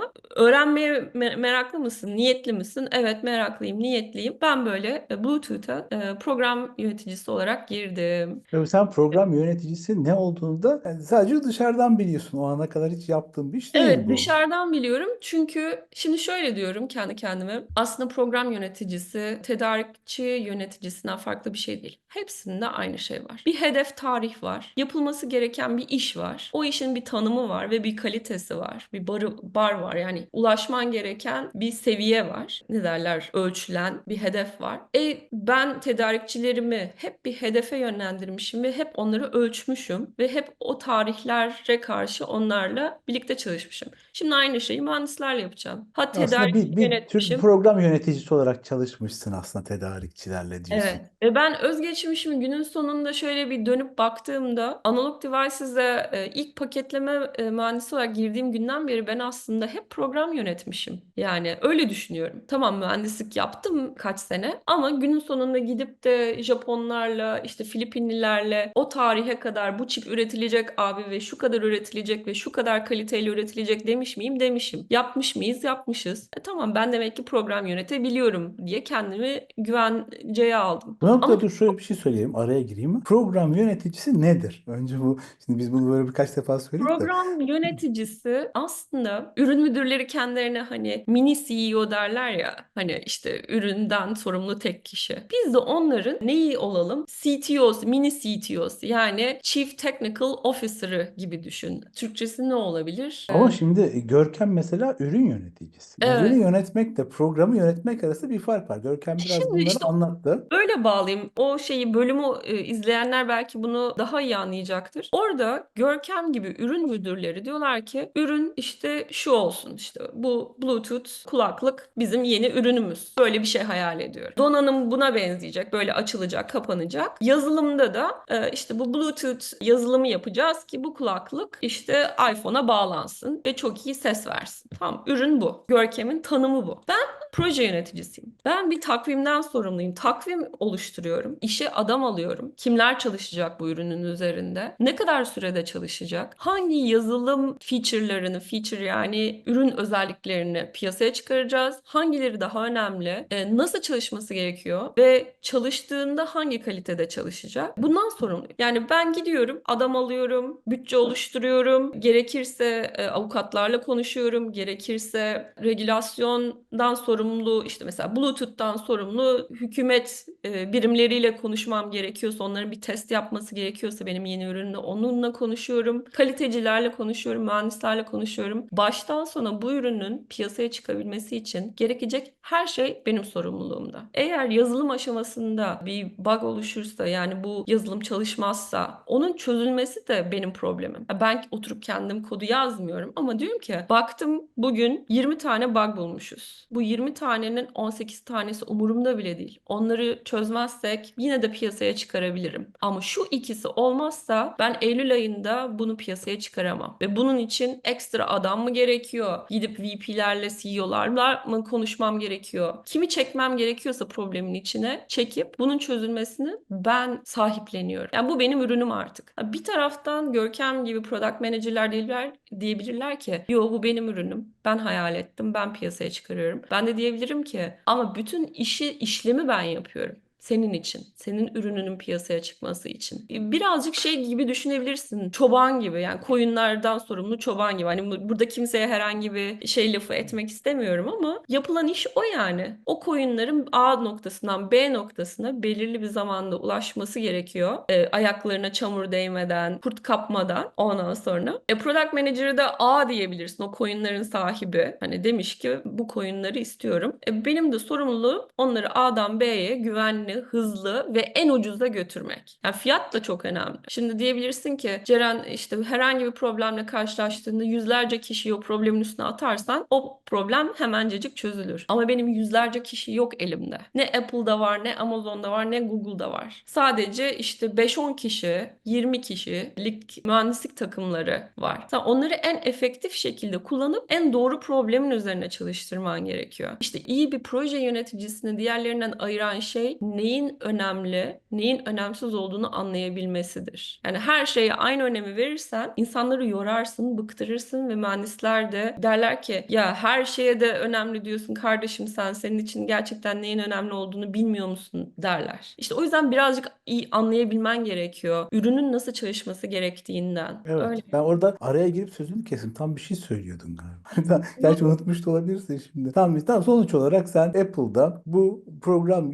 yönetici yöneticiliği meselesine geçtin ve Bluetooth yazılımı işini yönettin. Yani bir sene, 2 sene mi? İşte bir sene falan herhalde ya da bir buçuk Ne sene. oldu sonra, sıkıldın mı? Çünkü orada o bitiyor, Amazon başlıyor. O noktadan itibaren Amazon başlıyor. Şimdi orada ne oldu? Orada yine bir insanların aile bireyleriyle, işte arkadaşlarıyla hep böyle kariyerleri konusunda konuşması önemli aslında. O dönemde eşimle ben sürekli kariyerimizden bahsediyoruz. İşte nasıl yapmalıyız, ne yapmalıyız, gelecek nerede? Hani Silikon Vadisi'ne geç geldiğimizin farkındayız ve bizden daha önce gelen, mesela master'ını, doktorasını Kaliforniya'da yapıp hemen Silikon Vadisi'nde işe giren insanların ne kadar hızlı ilerlediğini görüyoruz ve kendi kendimize diyoruz ki biz bu geç geldiğimiz Silikon Vadisi'nde nasıl bir adım öne geçebiliriz? Aradaki boşluğu nasıl kapatabiliriz? İşte o dönem konuşurken falan filan dedi ki sen artık Apple'dan çıkmalısın ve başka bir iş bulmalısın. Bir atlama yapmalısın dedi bana. Bunu direkt eşim bana söyledi yani. Ben de tamam dedim ve mülakat etmeye başladım. Yani yerimden çok memnunum. İşimden de memnundum. Müdürümden falan her şeyden çok memnunum. Gerçekten Bluetooth'ta çok eğleniyordum. Doğruyu söylemek gerekirse. Ama o atlamayı yapmalısın bilgisine saygı duydum yani. Eşimin o verdiği yönlendirmeye saygı duydum. Ve mülakat ettim. Bir pozisyon aslında kabul aldım Google'da. Pixel telefonlarının üzerine çalışacaktım ve yine kaliteci olarak çalışacaktım. Düşündüm yani Apple'dakinin aynısı. Yapabileceğim bir iş. Tamam dedim, imzayı attım. Bir de dedim Google'ı görelim. Bakalım Google'da bu işleri nasıl yapıyorlar. Hani ne öğrenmiş olacağım farklı olarak? Farklı bir telefonun üzerine çalışmış olacağım. Belki sadece telefon değil, onların yeni çıkaracakları cihazların üzerinde çalışma fırsatım olacak. Tamam dedim, bir şey bir şeydir. Yeni bir şey öğrenirim. Ama öte yandan Amazon ve Facebook'la da mülakat ediyorum. İşte Facebook çok ucube şeylerden bahsediyor. İşte diyor kolumuza diyor bir tane keyboard yapacağız diyor. Yani şunu ortadan kaldıracaklarmış. Bu kolumuzda olacakmış şöyle. Biz böyle parmağımızla kolumuza yazacakmışız. Onu da VR glasses entegre edeceklermiş. O zamanlar daha VR glasses yok. Bundan 7,5 sene öncesinden bahsediyorum ben. Tamam mı? Bunlardan bahsediyorlar. Bana biraz uçuk geldi bunlar açıkçası. Yani yapılabilir mi? Belki yapılır ama bunlar yani önümüzdeki 5 senenin şeyi değil, çözümü değil. Bunlar 10-15 senelik çözümler. Onun çok üzerinde durmadım. Amazon'da işte yeni ürünler üzerinde çalışma garantisi verdi bana. Çok kompleks yeni ürünler üzerine çalışacaksın ve program yöneticisi olacaksın. Tamam dedim. Program yöneticisi olacaksam ve çok kompleks ürünler üzerine çalışacaksam bu bana neyi verir? Kompleks hardware yani donanım üzerine çalışacağım. Yazılım ile ilgili daha fazla bilgi sahibi olacağım. Bu da beni entelektüel olarak doyurur diye düşündüm ve Amazon'a girdim. Bu sebeple yeni şeyler arayışıyla girdin. Hani bu tamamen. Kesinlikle yeni bir şeyler arayışıyla yani öğrenme açlığıyla. Tabii çok korkuttular benim gözümü. Amazon her firmaya benzemez. İşte çok farklı kültürü vardır. Bunu internetten araştırırsanız da tabii görebilirsiniz. Amazon'un gerçekten kültürü diğerlerinden çok farklı. Mesela Apple'da slaytlarla işi görülür. Bir slaytın içine her şeyi yazabilirsin. Fontu, yazı boyutu 32'den küçük olmamak şartıyla bütün meramını bir slaytla anlatabilirsin. İşte bu dün akşam işte yeni çıkan iPhone'u ürettik, şu problemler yaşandı, şu durumdayız ve şunları yapacağız. Tek bir slide. Öte yandan Amazon'da her bir problem için 6 sayfa doküman yazılır. Herkes dokümanı print eder, oturur masada aynı anda toplantı odasında okur ki emin olur herkes. Okuduğumu anlıyorum ve herkesinle aynı şeyi okuyorum. Yani herhangi bir ön kabullenme yapmıyorum. Oğuz işte okuduğunda başka çıkarım almasın Ceren'den. Hepimiz aynı şeyi okuyalım diye. Yani farklı kültürler kesinlikle. Yazıya çok önem veriliyor. Destanlar yazılıyor Amazon'da. Ne olsun diye hepimiz aynı sayfaya gelelim. Hiç bir yanlış anlama olmasın diye. İşte yani 7 seneyi aşkın süredir Amazon'dayım. Artık zurnanın zırt dediği noktaya geldik yani kariyerimde. O da robot dünyasına giriş. Dur, robota girmeden önce arada Harvard'a ne zaman gittin sen? Ya Harvard'da bir Harvard'da işletme yüksek lisansın da var Harvard'da. Onu ne ara yaptın? evet, onu da o 4 sene sürdü. Okula başladığımda hiç çocuğum yoktu. Okulu bitirdiğimde bir tane çocuğun elinden tutuyordum, diğeri de karnımdaydı. Hmm. Onu çok iyi hatırlıyorum. Analog Devices'daki paketleme mühendisliği yaptığım dönemde Harvard'a girdim. O da niye? O hani ilk çalıştığım yağlı bir fabrika vardı ya. Oradaki Hmm. müdürüme biraz hayrandım ben. Adam işletme master'ı yapmıştı ve gencecik gencecik yaşında işte 30 küsürlü yaşlarında müdürdü. Benim müdürümdü. Şimdi ben tabii bir subay çocuğuyum. Hiyerarşiye çok önem veririm. Bende kademeler çok önemlidir kafamda. Müdüre saygı duyulur falan. Müdür ne derse 2 kere dinlenir. İşte bir üzerine fazlaca ağırlık verilir falan. O zamanlar daha da o kafalardayım. Adamın işletme okumuş olması benim kafamda bir şey oluşturmuştu. Unutma, işletme master'ı yapmalısın falan gibilerinden bir not vardı beynimin gerisinde beni rahatsız eden. Hatta düşünüyordum nereye girsem de işletme master'ı yapsam falan diye. Bu Harvard'daki master o şeyin sonucudur. O Ama ihtiyaç. uzun sürdü diyorsun. 4 sene. Uzun sürdü çünkü geceleri iş yerinden çıkıp geceleri gidiyordum. Gece derslerine gidiyordum tercih olarak. Artı dediğim gibi bir bebek doğurdum. İkinciye hamile kaldım. Hiç bırakmadım. Sadece çok yavaş ilerledim. Yani bütün dersleri bitirmem 4 sene sürdü. Hiç ara Peki vermedim. işine yaradı mı sonra? Bunu yapmış olmak iyi ki yapmışım diyor musun şimdi? Hı hı. Çünkü şu anda ben kendi şirketimi kurabilirim, bir iş planı yazabilirim, birisinin iş planını okuyup boşluklarını bulabilirim, insan yönetebilirim. Orada öğrendiğim çok fazla şey var. İşte ne bileyim dükkan açtım, dükkanın girdisini çıktısını rahatlıkla doküman edebilirim, yazabilirim. Yani beni bir iş kadını haline getirdi ve nasıl düşünmem gerektiğini iş hayatında bana gösterdi. Çok fazla Harvard'da şey vardır, case study denilen durum analizi dokümanları okursun. İşte bir gün Toyota'nın CEO'su uyandı ve işte o gün gireceği toplantıyı düşündü. O gün karar vermeleri gerekiyordu. Honda ile birleşelim mi, birleşmeyelim mi falan gibi başlar o analizler. Yani sanki gerçekten bu olmuş. O adam gerçekten o pozisyona düşmüş. İşte Honda ile Toyota birleşsin mi? Hangi kararları, hangi mekanizmaları devreye sokmuş ve sonunda sizce ne yapsın derler ve orada bırakırlar. Ondan sonra gelirsin derse okursun evde bunu. Hoca der ki herkes okudu mu? Okudu. Evet arkadaşlar der. Siz bu adamın yerinde olsaydınız ne yapardınız ve niye öyle yapardınız? Sizce bu adamın yardımcısı ona ne soru sormalı? Sizce hangi işte şeylere bakmalı? Dokümanlara bakıp hangi analizleri yapmalı ki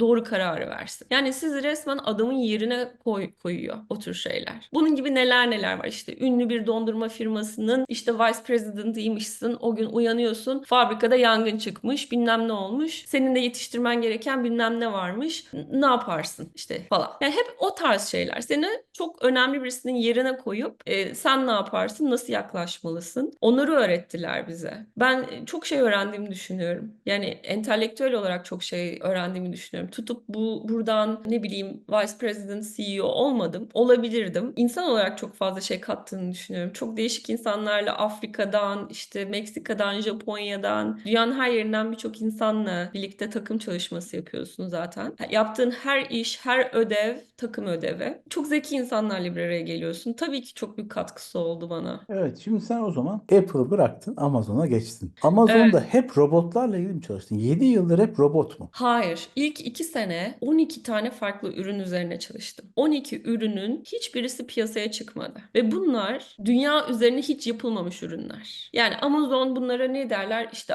Ay'a atılan bir şey mi diyorlar? Moonshot. Yani hani çok ekstrem bir ürün yapıyorum. Hiç yapılmamış bir ürün ama olursa da çok iyi tutar falan denilen bir şey gibi düşün. Tamam mı? Zamanının en ekstrem ürünleri. Bunlarda ne yapıyordum? Benim sorumluluğum ürün müdürleriyle birlikte çalışıyorduk. Dünya halklarının ne tür ihtiyaçları var? Ne tür acı çektikleri noktalar var? İşte ne eksiklikleri var? Hayatta neye ihtiyaç duyuyorlar? Önce bunları bir analiz ediyorduk. Diyorduk ki tamam mesela uyku konusu. Mesela uyku bir konu olabilir. Yaşlılık bir konu olabilir. İşte ne bileyim işe gidip gelmek, yol yolculuğu bir konu olabilir. Bu alanlarda ne acılar çekiyorlar, ne sıkıntıları var, nelere ihtiyaçları var, ne tür ürünler geliştirebiliriz. Bunları toparlıyorduk. Sonra benim sorumluluğum bunları yine alıp prototip haline getirmek, işte finansal analizini yapmak, bir takvim çıkarmak, sonra kaç tane mühendis gerekir, nasıl bir teknoloji bu, teknolojiye ayırmak. Yani ürün müdürü kalkıp da ben hayal ediyorum bundan sonra işte bir projektör yapacağım ve o projektörde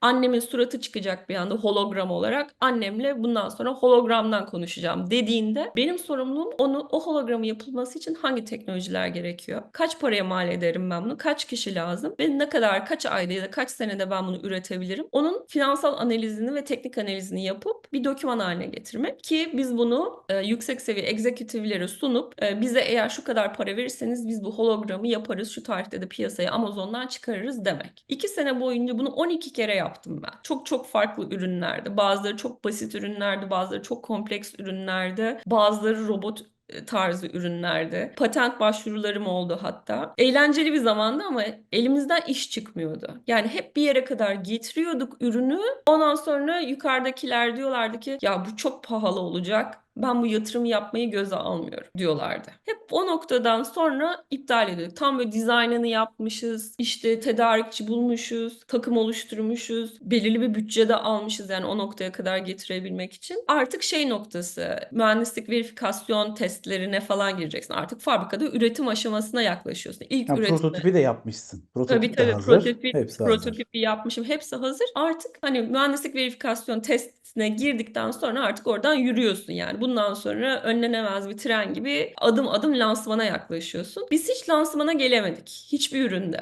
Bu da beni rahatsız etmeye başladı. Çünkü içimden bir ses ya ben 2 senedir çalışıyorum bir lansman yapamadım. Hani çok eğlendik ama hiçbir lansman yok. Kendimi birazcık aslında rahatsız hissetmeye başlamıştım. Yani doğru bir yerde miyim falan diye. Ondan sonra gözüm de hep şeyde. Amazon'un bir robot takımı var. Gözüm ilk günden beri orada. Hatta mülakata girerken beni o takım için mülakat ediyorlar zannetmiştim. Mülakatta arkadaşıma şey dediğimi hatırlıyorum. Yani beni mülakat eden şahsa ya robot ha falan dedim böyle. İyi ya robot üzerine çalışmak. Pardon dedi ne robotu? Ondan sonra dedim robot üzerine çalışacağım ya. Biz dedi robot falan üretmiyoruz dedi. Amazon'un tek robotları dedi. Şeydeki robotlar. Fulfillment Center denilen hani bütün ısmarladığın objelerin içinde bulundurulduğu bir bina var ya. Ne denir Evet. onun? Depo. Depo. Depomuzda var sadece robotlar dedi. Şu anda da orada insansız robotlar çalışıyor bu arada. Hani Yani hakikaten. doğru doğru bunu hepimiz biliyoruz. O depolarda bütün paketlemeyi bakıyor listeye. Tamam işte. Oğuz ne ısmarlamış? İşte sabun bilmem ne falan. Gidiyor oradan alıyor. Karnına dolduruyor robot. Ondan sonra gidiyor toplu halde doldurduğu karnına objeleri yığıyor bir yere. Orada bir tane insan evladı alıyor onları paket şeyin içine koyuyor kutunun içine. Oğuz'un evine yolluyor. Olay bundan ibaret. Tamam dedim onu biliyoruz. Biz dedim ev robotu yapmıyor muyuz? Yok canım falan dedi. Tabii ki bu bilgiyi saklamak için söylediği bir şeymiş. Sonradan öğrendim. Girer girmez anladım ki gizli bir takım var ve gerçekten bir ev robotu üzerine çalışılıyor. Gözüm oradaydı benim ama 2 sene sabrettim. 2 senenin sonunda o robot takımına geçtim ben. Şimdi artık son 5 yıldır bu robot takımındasın. Evet. Nasıl vaziyet? Lansman Vaziyet yapabildin mi? Bir defa lansman yaptın mı artık? lansman, evet yaptım. Yaptın, Defalarca rahatladın mı? lansman Hı. yaptım. Hem birinci lansman zaten ev robotumuzun kendisiydi. İlk defa bir ev robotu çıkardı Amazon. Adı da Astro. Bu robotun kısaca özelliklerini sayayım. Ev robotunun birinci özelliği evdeki güvenlikten sorumlu olması. Evi gezebiliyor. Evde belirli kontrol noktalarına gidiyor. Bakıyor kapı açık mı, pencere açık mı, cam kırılmış mı, işte evde yabancı bir insan var mı, işte ev boş olması gerekirken evde ayak sesleri duyuyor muyum? Ne var ne yok mesela. Evde mesela köpek varsa, kedi varsa ve Astro'yu eğittiysen benim kedime, köpeğime de bir bak bakalım havluyor mu, suyunu bitirdi mi falan. Onları da kontrol ediyor. Birinci görevi evin güvenliğinden sorumlu olmak. İşte ikinci görevi de senin yanına gelip sana işte 2-3 şaka yapmak, işte 2-3 seninle muhabbet etmek. Ama bu muhabbetler hep kodlanmış bir muhabbet. Yani önceden diyorsun ki şu olursa bunu yap. Sana şu sorulursa bunu söyle. Ve bunlar hep Alexa'nın sesli asistanından çaldığımız bir teknoloji. Yani şöyle söyleyeyim. Ben Astro robotuna dersem ki bugün hava nasıl olacak? O gidiyor. Alexa modülüne bağlanıyor. Alexa ses asistanına bağlanıyor. Soruyor Alexa bugün hava nasıl olacak? Alexa diyor ki şöyle şöyle. O datayı geçiriyor Astro'ya. Astro da bize cevap veriyor. Şimdi bu en temel Astro buydu. Tamam mı? Geliyor seninle takılıyor yanında. İşte sana bakıyor. İşte şakalar yapıyor falan filan. Ondan sonra sen ona aslında bir şey sormadan da bir şey yapmıyor fazla. Tamam mı? Evi dolanıyor. Güvenlik robotu aslında. Biz dedik ki biz bunu ne yapsak da daha çok para kazansak bundan. Sen geldiğinde zaten böyleydi. Sen olaya Ben intikal ettiğinde. geldiğimde sensörleri vardı, mobil yani hareket edebilen bir robot vardı. Ben bunun üzerine kod yazılmasından sorumluydum. Ben home monitoring denilen yani ev güvenliğinden sorumlu program yöneticisi olarak atandım ve yazılım geliştirdim. Geliştirttim yani mühendislere. İşte ne gerekiyor? İşte Tamam, Ring kameralarıyla entegrasyonumuz için yazılım yazdık. İşte ne bileyim Smart Home denilen akıllı ev grubumuzla entegrasyonumuzu, yazılım entegrasyonumuzu sağladım. Bunların sonucunda da biz artık evin içinde ne oluyor, ne bitiyor hepsini hissedebilir hale geldik ve oraya gidip kontrol edip sonra ev sahibimizle bağlantıya geçip kameramızı da açıp bak burada bir problem var ya da bak eve postacı geldi. Bak işte cam kırıldı. Bak işte senin çocuk okuldan eve geldi. Benden bilmem ne istiyor ne yapayım diyebilecek hale geldik. Ben o yazılımlardan sorumluydum. Yani ben geldiğimde makine halihazırda zaten hareket edebiliyordu, görebiliyordu, gördüğünü algılayabiliyordu. Sadece o kodun yazılması gerekiyordu. Use case denilen şeylerin yazılması gerekiyordu. Lansmanı yaptık. Arkasından dedik ki daha ne yapabiliriz bunun üzerine? Daha mı fazla home monitoring denilen işte ev güvenliğine daha da mı yüklenelim? Yoksa daha sevimli, daha konuşkan bir robot mu olalım? Yaşlılarımız ne olacak? Yaşlılarımız için de bir şeyler yapmamız lazım. İşte mesela yaşlılar yere düştüğünde onları hissedip hemen acili arayan yazılımlar mı yapalım falan. Çocuklara mı yönelelim? Çocuklara hikayeler mi anlatalım? Onlarla oyunlar mı oynayalım? Hepsini mi yapalım? Dedik ki hepsini yapalım. Daha yapabileceğimiz neler neler var. Yani her evdeki bireyin mutlu olması için yapabileceğimiz bir şey vardı. Herkesin eksiklerini hayatını ilerletebileceğimiz bir yeni alan açabilirdik ve hepsini yapmaya karar verdik. İkinci lansmanım şirketler içinde. Küçük ve orta ölçekli şirketler için Astro ürettik. Yine ben burada yazılımdan sorumlu program yöneticisiydim. Astro artık çok büyük bir alanı geziyor. Çok büyük bir alanda araştırma yapıyor. Görebileceği işte anomalileri görüyor ve onlara reaksiyon veriyor. Sonra bir canlı ajana bağlanıyor. Bu canlı ajana diyor ki ben işte bu şirketi gezerken gece vardiyasında şöyle bir durumla karşılaştım. Hemen canlı ajan Astro'nun kamerasından gördüğü dünyayı görmeye başlıyor. Bağlanıyor kendi sistemine. Bunlar bayağı kompleks şeyler, bilmem farkında mısın? Ve ajan diyor ki Astro'ya ben senin kontrolünü ele alıyorum. Şimdi dediğim yere git ve diyor ve joystickle Astro'yu bilmem kaç kilometre öteden kontrol ederek şirkete giren hırsızı aramaya başlıyorlar ya da gördükleri anomaliyi incelemeye başlıyorlar. Gerekirse konuşuyor ajan. Fabrikada kimi görürse işte mesela buraya illegal olarak girdin, çık buradan diyebiliyor bir hırsıza. Ya da sen kimsin? Burada mı çalışıyorsun? Bu gecenin köründe burada ne işin var diyebiliyor gördüğü kişiye. Ve de acili arayabiliyor ve polisi arayıp polis çağırabiliyor. Bu bayağı aslında beğenilmişti. Güzel bir üründü. Ben bundan bayağı memnun kaldım. Yani başından sonuna kadar bunu 9 ayda piyasaya çıkardık. Yani ilk fikrin aklımıza gelmesinden piyasaya lansman edip ilk satışa 9 ayda geldi. Bayağı hızlı bir projeydi. Bunun yanında Astro'yu daha da satışını arttırabilmek için subscription denilen servisler. Mesela Netflix'in mesela nasıl subscription'ı var? Para veriyorsun aylık ve belirli servisler satın alıyorsun. Astro için de böyle şeyler yaptık. Dedik ki mesela yaşlılar için bir servis hayal ettik. Bundan sonra yaşlılar işte düştüğü zaman onları doktora bağlayacağız. Doktorlar gelecek ya da hastaneden görevliler gelecek, onları kontrol edecek. Bunun için yaşlıdan bir subscription parası alıyoruz. Astro da sürekli o yaşlılara bakıyor. Bu bir uygulamaydı. Başka birinde işte Ring'le bir subscription yaptık. Hem Ring kameralarıyla çalışıyor hem Astro ile çalışıyor. Tek bir para veriyorsun ve bütün evin güvenliğini, entegrasyonunu sağlıyorsun. Artık evinin içinde dışında görülmeyecek hiçbir şey kalmıyor. Tek bir paraya tek bir güvenlik paketi satın almış oluyorsun ve herhangi bir anomali olursa hemen polis çağırıyor Astro. Senin hiçbir Peki şeyle sen son uğraşmak 5 gerek. senedir hep Astro ile mi çalışıyorsun? Efendim? Son 5 Hep hep senedir. hep Astro mu son 5 senede? Astro'nun varyasyonları, yani Astro artık tabii ki gelişiyor. Astro aklı olmayan bir robottu. Hep böyle kod yazıyorsun. Şunu görürsen bunu yap. Şöyle bir şey detekte edersen kamerandan, işte tanımadığın bir insanla karşılaşırsan önce şunu yap, sonra bunu yap, sonra şunu yap. Şimdi bunları yapıyor Astro ama ne oldu? Bir anda dünyamızı değiştiren bir teknolojiyle tanıştık. Large Language Models, Ben LLM. zaten onu söyleyeceğim. Şimdi sen bunların hepsini tanımlamaya çalışıyorsun. Sen bunları tanımlamaya çalışırken bu sefer işte ChatGPT çıktı. Evet, Eğitilmiş ve her şeyi bilen yaklaşık evet, olarak ve aslında ona evet. dille talimat yanıt verebileceğim bir Doğru. şey çıktı. Aslında senin yaptığın şeyler bir miktar boşa düşmüş gibi de oldu. Yani boş boşa Boşa kod yazıyoruz düşmüş gibi. olmadı. Şimdi mesela insanlar diyorlar ki neden ChatGPT bizim işimizi elimizden alamaz? Soru işareti.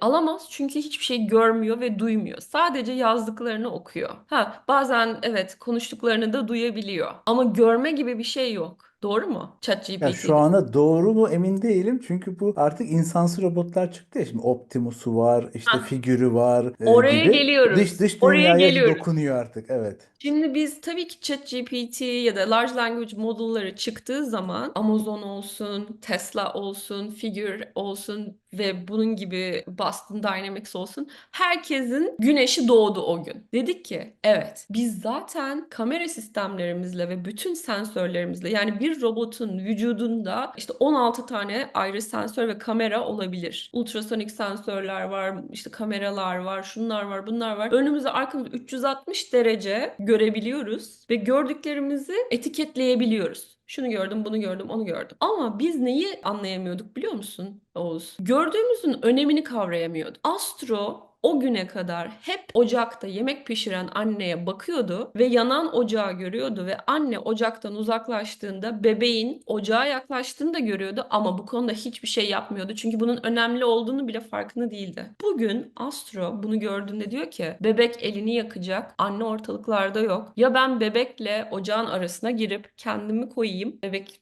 giremesin ya da gideyim hemen koşturup anneye haber vereyim, alarm çalayım ki anne gelsin bebeği kurtarsın. Buna contextual understanding deniyor. Yani durumu kavrama özelliği. Bunu da LLM sayesinde yapabiliyor. Artık bu Astro'nun bir beyni var. Frankenstein'e dönüştü. Yani bizim son 1,5-2 senedir yaptığımız şey Astro için bir beyin yaptık ona. Bu beynin 2 tane kompartmanı var. Biri planlama kompartmanı, bir de LLM'le konuşan kompartman. Zaten görüyordu, zaten anlıyordu, etiketliyordu durumu. Şimdi alıyor o bilgiyi, atıyor hafızaya. Yeni bir hafızası var. Hafızada diyor ki, bu ne demek? Aa, bu tehlike demek.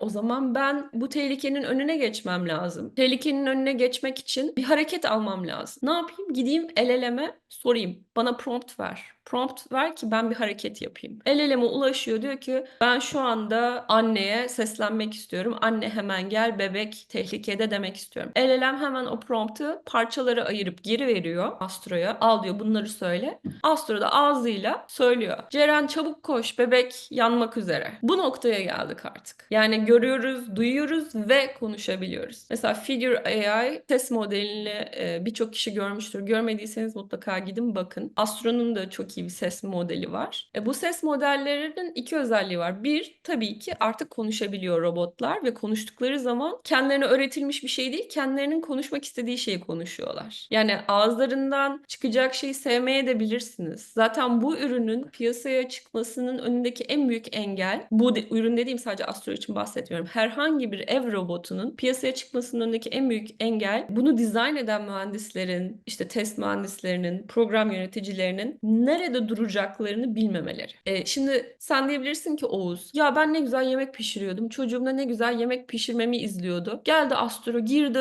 salça oldu ortama. Çocuğumu da korkuttu diyebilirsin. Başka birisi de diyebilir ki, ya Astro benim çocuğumun hayatını kurtardı, yanıyordu bebek diyebilir. Biz bilmiyoruz hangisinin doğru olduğunu. Çünkü Astro'nun yaptığı seçim kendi seçimi artık. Kodlanmış, önceden bir kurallara bağlanmış bir seçim değil. O yüzden müşterinin memnun olup olmayacağını bilemediğimiz için nerede duracağımızı, ürünün ne zaman hazır olduğunu bilemiyoruz. Bu sadece bir örnekti. Düşünsene Astro artık her şey yapıyor. Geliyor sana, sen televizyon izlerken ne haber Oğuz muhabbet etmek ister misin diyor. Biz bilmiyoruz ki Oğuz bundan memnun mu olacak? Ya git başımdan şimdi seninle mi ilgileneceğim diyecek. Yoksa ay sağ ol ya burada patlıyordum sıkıntıdan mı diyecek. Biz senin gözlerinden, ses tonundan ne hissettiğini anlamaya başlıyorduk artık. Ve hata Peki şu payımız çok anda yüksek. bundan ne kadar satıldı? Şimdi ben şu baktım birkaç 100 tane satıldı diyen var. Hani böyle çok fazla satmış olsanız, yani satmışsın zaten bunları. Bir veri topluyor olmanız da lazım. Yani bu söylediğin soruların yanıtları geliyor olması lazım. İnsanlar Biz robotuyla kavga etti falan gibi haberler çıkması lazım mesela, değil mi? Yani şimdi şu anda beta testing denilen ev testleri yani şirketin içindeki personelin aldıkları AI ile generative AI ile çalışan astroları eve götürüp test ettiği dönemdeyiz. İşte çocukları çocukları oynuyor, eşleri oynuyor falan filan. Oynuyor dediğim yani enteraksiyona giriyor. Bakıyorlar nasıl davranıyor, sesini seviyor muyum, bana karşı davranışını seviyor muyum? Benim kıyafetlerim hakkında ne düşünüyorsun Astro? Ya şöyle olmuş, şunu mu giyseydin acaba dediğinde nasıl hissettiriyor bu beni? İşte kayınbabam beni ziyarete gelmişti ve onu tanımadı ve bu kayınbabamı çok sinirlendirdi. Ve atın bu robotu dedi gibi durumlar oluyor mu? Hani hata yaptığında nasıl davranıyor? Hataya toleransım var mı yok mu? Biz bunları topluyoruz bu datayı. Bir noktada karar vereceğiz tabii. Hazırız. Yeterli miktarda insan Astro'yu seviyor, ondan fayda görüyor, eğleniyor, ondan arkadaşlık hissini, aile bireyi hissini alıyor ya da almıyor. Astro insanların işine yarıyor ya da yaramıyor. Buna karar vereceğiz. Daha o karar verilmedi. Bunu ama herkes yapıyor. Bir de lütfen internette gördüğünüz şeylere çok fazla inanmayın. Yani bizim de bunu anlamamız biraz zaman aldı ama o videoların birçoğu 1000 denemeden sonra çekilmiş videolar. Yani şimdi isim vermeden söyleyeceğim ama robot firmalarının çektiği o bakın yeni robotumuz ne güzel çay dolduruyor fincana ya da bulaşıkları yıkıyor videolarında 1000 kere deniyorlar. 999 kere o tabak kırılıyor ya da o elma yere düşüyor. Bir keresinde doğru tutabiliyor elleriyle falan. İşte onu da çekiyorlar, kaydediyorlar, yayınlıyorlar. Bakın yeni çıkacak olan robotumuz neler yapıyor diyor. Yani güvenilirlik, tekrarlanabilirlik çok düşük şu anda robotlarda. Ama Özellikle ben elle çalışan robotlarda. Yani şu hareket o kadar zor bir hareket ki elinle şu Ama bardağı onu soracağım. tutmak. Şu anda şimdi Çin'den her hafta yeni bir insansız robot şirketi çıkıyor. Her hafta neredeyse yani. Böyle Evet, sürekli Çinli robot şirketi çıkıyor. Şimdi bunların bazılarının elleri var, bazılarının yok. El doğru. konusu zor bir konu. Bazılarının ayakları var, bazılarının yok. Bazıları tekerlekli. Veya Doğru. işte kimisi modüler. Amerika'daki işte bazı robotlar modüler çıkarıp tekerlek çıkarıp ayak takabiliyor falan böyle şeyler Evet, yapıyorlar bir yandan gibi. evet. Şimdi bu robot işinde acayip bir ilerleme var. Çok hızlı bir ilerleme. Herkes robot yapıyor bir defa. İnsansı robot yapma Doğru. konusunda bir yarış var. Hı hı. Sizin rakibiniz de bir Samsung'un top şeklinde bir robot var herhalde. Ben bu CES'te gördüm. CES'de Hı gördüm. hı, evet. Bu sene çıkarıyoruz dedikleri. Yıllardır çalışıyoruz ama bu sene satacağız. Vallahi bu sefer satıyoruz diye. Bu sarı biten top şeklinde. Adı Boli mi? Öyle bir robot var. Hani bir yandan. Evet, o konuşmuyor. O mesela daha çok spor mu yapmak istiyorsun? Ben sana projektörümle işte spor Evet. faaliyetlerini göstereyim. Senin de yanında durayım, sen de yap bu işi falan gibi Şimdi bir ben robot. sana şunu soracağım. Şimdi sizin robotla işte bu Hı. Boli robotu biraz daha oyuncak gibi görünüyor. Hani şimdi diğerlerine bakarsan çünkü diğeri nasıl böyle yürüyor. Figürünkine bakıyorsun mesela adam Evet. BMW parçasını alıyor, götürüyor, takıyor falan gibi videoları var ya Evet. bunu. Veya işte buzdolabının önünde eliyle geliyor, elmaları alıyor, Evet. sepete atıyor, dolduruyor gibi. Ya da sen Çinli robota bakıyorsun, kung fu yapıyor, dans ediyor bu Hı hı. Unity'nin Hı hı. Ters robotları takla atıyor falan. atıyor. Çok ciddi böyle hareket. Hani bıraksan hakikaten dövecek falan adam hani öyle bir Aha. hali de var bir yandan. Veya kimisi böyle hakikaten çok güzel şekilde tempolu koşuyor bunlar. Şimdi onlara Evet. bakınca sizin robot daha mülayim görünüyor. Hani böyle evde tekerlekleri olan biraz Evet. oyuncağa benzeyen işte gözleri olan falan böyle giden arada konuşan falan bir şey. Şimdi bu şu an insanların istediği hani evde bir tane gelsin bulaşıkları yıkasın bize işte yardımcı yapsın robotların figür şirketi ben bu sene alfaya başlayacağım dedi. Ben daha yeni dedi. Dedi ki Hı yani geçen ay dedi. hı. Ben Hı. bu sene artık 2 sene öne çekiyorum eve robot koyma işini. Koyacağım Evet. dedi. Elon Musk dedi ki ben bunlardan 10 binlerce üretmek üzere fabrika yapacağım dedi. 10 binlerce yapacağım bunlardan dedi. Bir Evet. etkinlik yaptı biraz uzaktan kontrol ederek sanki böyle kendileri yapıyormuş gibi Evet. bir etkinlik yaptılar ama herkesin canı bir tane Norveçli bir tane Neo var. Aha. Norveçli Neo mesela geldi o işte masaya çay bardağını şeyini koyan bir tanesi o Norveçli Evet. olan. Evet. Şimdi bunların hepsi eve bir robot konulacak. Böyle bir pazar olacak ve bu robotlar insansı olacak. Hı hı. Hakikaten insan evde bir tane robot yardımcısı o ailenin bir ferdi olacak neredeyse ye oynuyor. Sizin yaptığınızsa biraz daha farklı bir şey oynuyor gibi sanki yani. Aynı şey oynamıyormuş gibi şu anda. Bizim de insansı yapmadığımızı nereden biliyorsun? Ya şu an için ben bu şu anki Astro için söylüyorum canım Evet. hani. Astro'nun evet Ah, doğru ilk generative AI beynine sahip ilk akıllı robotumuz Astro olacak. Doğru. Ama tabii ki bu demek değildir ki son formumuz bu olmayacak. Biz de Pokemon karakteri gibi hmm. devinimden geçip büyüyeceğiz. Ama biz seni daha önce konuştuğumuzda sen bu insansız robotla ilgili endişeliydin. Hani Ben bunun böyle hala risk olduğu, endişeliyim. eve gelecek Doğru. şimdi bu ya ters bir hareket yap, dirsek atar da adamı Evet. öldürürse falan gibi endişelerin vardı. O endişeler boş endişeler değil, yani ben elimde veriyle datayla konuşuyorum çünkü biz ilk defa hayatımızda figürden görüp de öğrenmiş değiliz ya da herhangi bir firmanın robotuna bakıp ya böyle bir şey varmış. Biz de tabii ki Amazon olarak geri planda bu el kol meselesi nasıl çalışıyor, kompleksitesi ne, hem donanım olarak zorlukları ne, hem yazılım olarak zorlukları ne. Sadece fiyat da değil yani. Performans. Olay performansa dayalı. Reliability nedir? Reliability bir şeyin güvenilirliğidir, değil mi? Bir şeyi, bu bardağı ben aldım, kaldırdım, koydum. Ben bunu 1000 kere yaptığımda 999 kere gerçekten kaldırıp koyabiliyorsam güvenilir bir şekilde yapabiliyorum demektir. Önemli olan bunu bir kere yapabilmek değil. Bunu 999 kere kırmadan, dökmeden, bozulmadan yapabilmektir. Figür gibi işte bu saydığın diğer Norveç firmaları, birçok firma var, isimlerini vermek istemiyorum. Bunların ellerindeki en büyük problem bunu düzenli bir şekilde, güvenli bir şekilde yapabilmek. Yapamıyorlar, henüz yapamayacaklar. Çünkü bir evin içine robot koymak demek, o elini kaldırdığında senin karının suratına çarparsa suratını parçalayacak kadar güçlü bir robot bu. Ve bir robotun rahatlıkla bulaşık yıkayabilmesi, kahve doldurabilmesi, çay doldurabilmesi, hızlı hareket edebilmesi için sürekli bir planlama yapması gerekiyor. Bizde henüz LLM o kadar hızlı değil. Unutma, her şey cloud'a götürüyorsun, LLM'e soruyorsun. Ben planlama yapmak istiyorum. Şu anda bu bulaşığı yıkarken tabağı ters çevirmek istiyorum. Nasıl yapayım? Ya da bu bardağa çay koymak istiyorum. Ne kadar elimi kaldırayım? Senin etrafında dinamik bir dünya, değişen bir dünya varsa, kameranla sürekli karın oradan geliyor, çocuğun buradan çıkıyor, su oradan akıyor, şu bardak devrilmek üzere. Bunların hepsini LLM'e bu datayı geçirip, yollayıp, LLM'den elimin ne tarafa doğru çevireyim bilgisini alıp sen uygulayana kadar dünya değişmiş oluyor. O yüzden latency, yani gecikme parametresinin önüne geçilemiyor henüz. Çok Ama şu anda uzun. onunla ilgili şeyler var. Mesela ufak modeller var bu aygıt üzerine çalışacak. Apple'ınki var. Aygıt üzerinde Microsoft'un Phi modeli var. Hani doğru böyle daha ama küçük. Doğruluğu onları da fena olmayan. Yani kendi iddialarını söylüyorum. Grafiklerine bakarak diyor. Diyor ki biz küçücük modelimiz var ama mesela Gemma daha yeni çıkardı şey. Google Gemma 3 diyor ki biz küçücük ama ya biz DeepSeek kadar yapıyoruz bu işi diyor mesela bir yandan. Şimdi doğru. bunlar bu ufak modeller çıkarsa o zaman aygıt üzerine koyabileceksin. Buluta Aygıt gitmen üzerinde gerekmeyecek. doğru, aygıt üzerine çalışan modeller hayat kurtarıcıdır ama yapabildikleri iş de kısıtlı.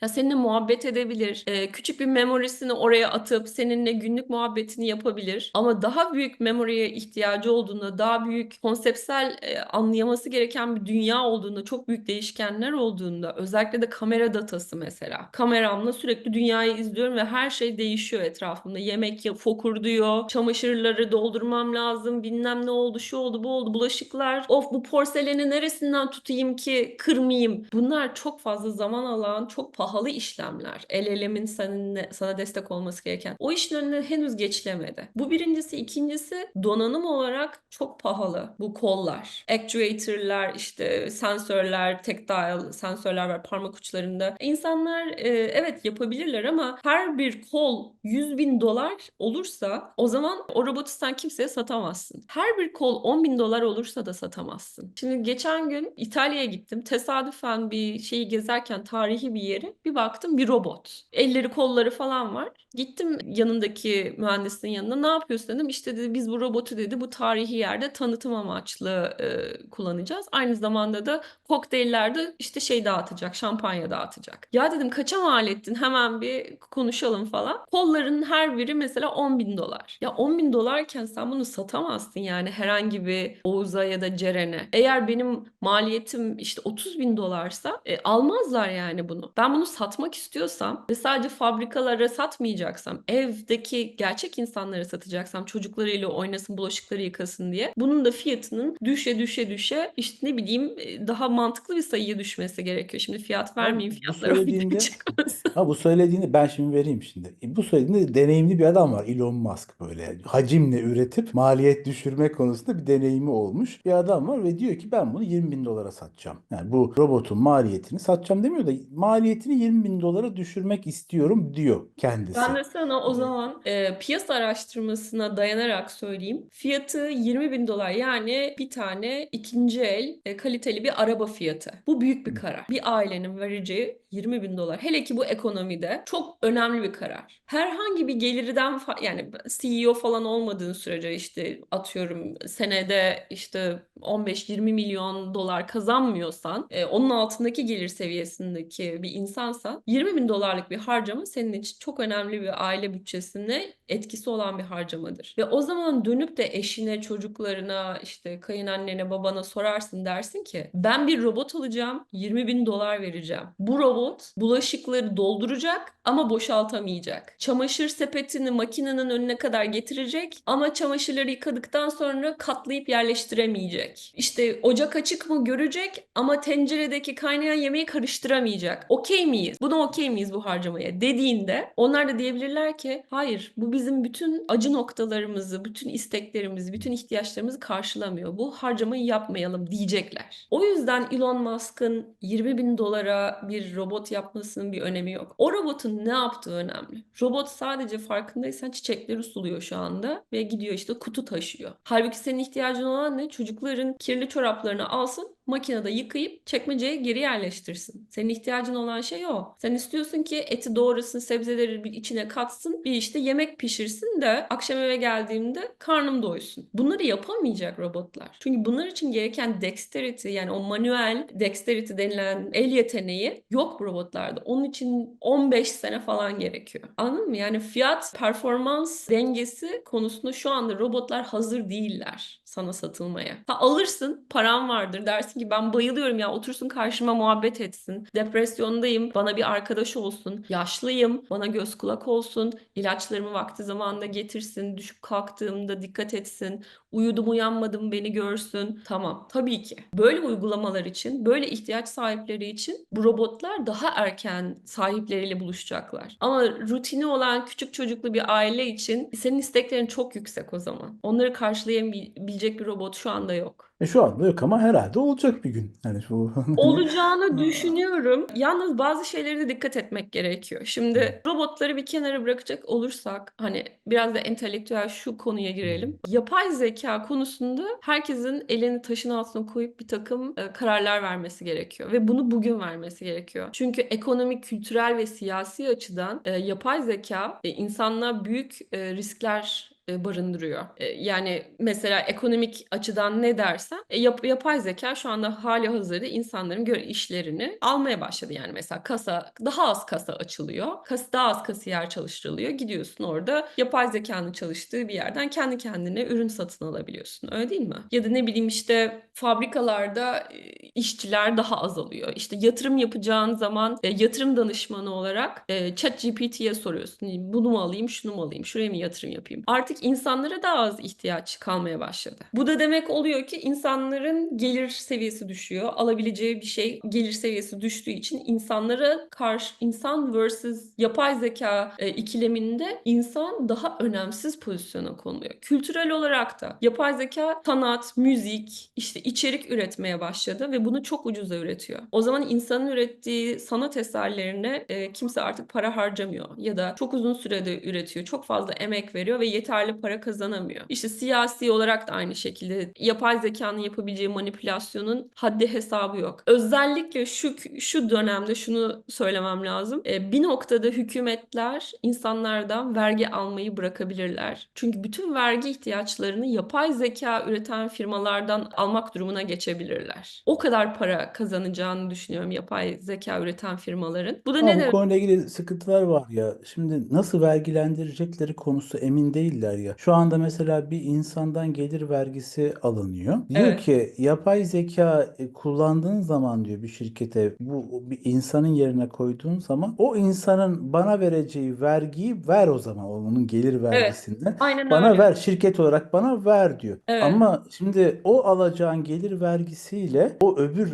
işsiz kalan insanı beslemen mümkün değil. Yani insan o zaman insanın geliri biraz zor bir şey Beslemiyorsun bu. zaten. E, Beslemediğin Bu için henüz bu ekonominin sisteminin kuralları tam, insanlar böyle önerileri var ama nasıl işleyeceğiyle ilgili kimse emin değil bu söylediğinin. Ama bunun günü bugündür. Yani eğer insanların yapay zekaya karşı hala bir değerinin olduğu bir gelecek düşünüyorsak bu kuralları bugün koymamız gerekiyor. Birincisi ölçmek ve değerlendirmek gerekiyor. Yapay zeka ne kadar katkıda bulunuyor? Bir insanla karşılaştırıldığında yapay zeka ve insan arasında karşılaştığında birebir hangisi daha çok siyasi karar veriyor? Hangisi daha fazla kültürel yön çiziyor? Hangisi daha fazla ekonomik katkıda bulunuyor? Baktın ki yapay zeka insanı geçmeye başladı. Kötü bir yerdesin. O noktaya gelmemen gerekiyor. Yani mesela çok basit bir örnek. YouTube'da üretilen içeriğin %0,001'inden daha fazlasının yapay zeka olmaması gerekiyor diye bir kanun geçirebilirsin. Böylece yapay zekanın yönettiği trendler, mimler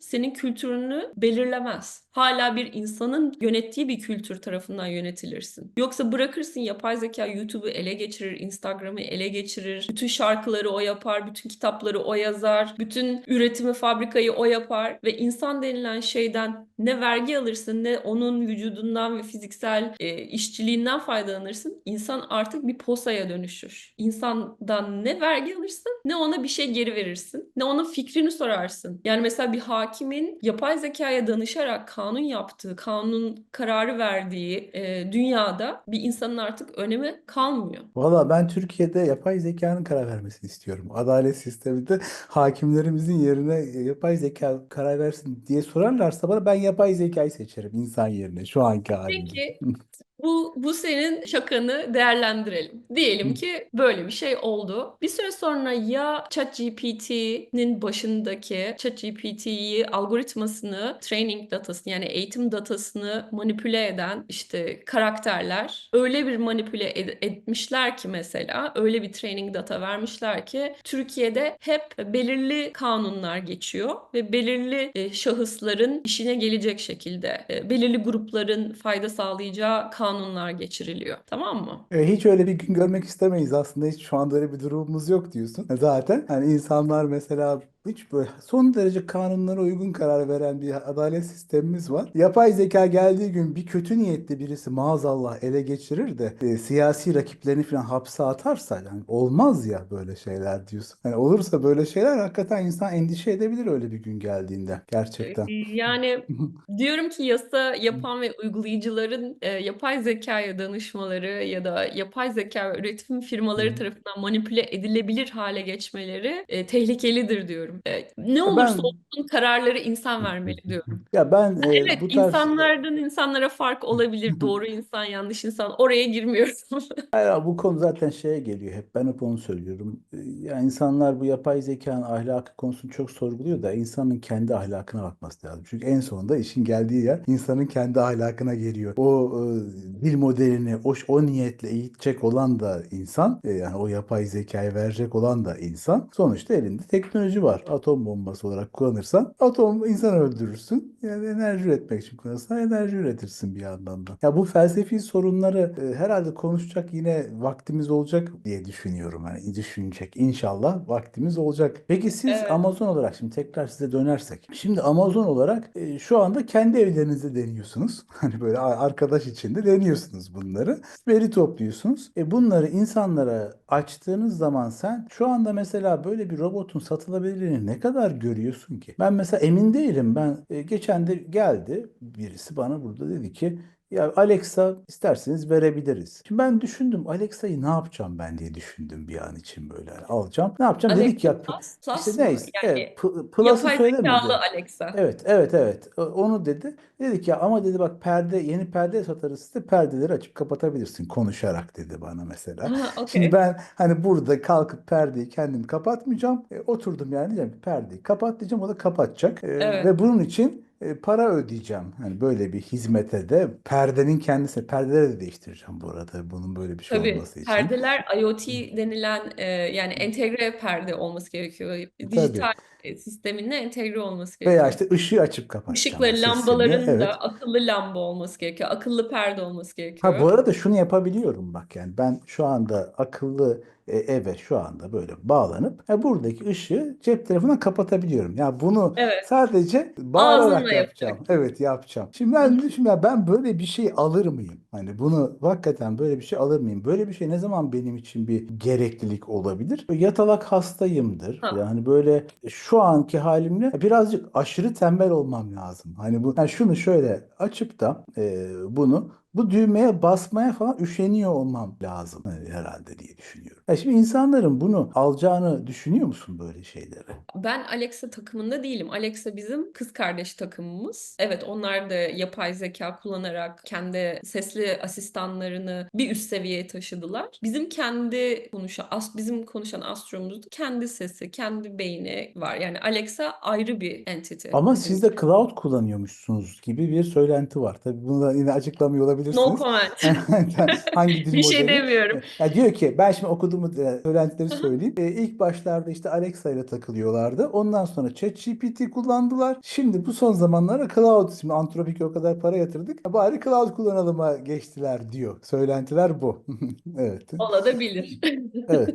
Artık kim Sonuçta daha iyi sonuçta konuşuyor, bir değil dil mi? modeliyle konuşacağım. Yani ben sesli. Bunu şu an telefonumla da konuşabiliyorum. Hani Evet Oğuz, ama o çok basit bir uygulama. Yani ev robotu denilen şey işte gözü olan, dediğin gibi ya tekeri ya ayağı olan, dolanabilen, sana bir şey getirebilen, kolu varsa tutup da içeriden sana bir bardak su getirebilen bir şeyle konuşmak var. Bir de işte ne bileyim şöyle bir şeyin içine Alexa'yı koymuşsun, sadece Alexa işte git perdeleri aç. Açtım abi, tamam. Bu uygulama tabii ki o kadar etkileyici bir uygulama değil. Ama fiyatının da ona göre olması lazım. Yani Alexa Plus'a $100 altında bir para verirken tabii ki bir robota bilmem kaç bin dolarlık bir yatırım olarak bakacaksın. Çünkü sana verdiği performans çok daha yüksek olacak. Yani hastaysan bilmem neyse, işte senin hayat stiline uygunsa Alexa Plus'ı alırsın. Değilse almazsın. Benim mesela bir arkadaşım var, küçük çocuklu. Ona anlattığımda "İşte bak böyle bir şey düşünüyoruz, robot düşünüyoruz. Evde çocuğuna da bakabilir, ona hikayeler de okuyabilir falan filan" dediğimde, Ceren ben kesinlikle kamerası olan hiçbir şeyi evime sokmuyorum demişti bana.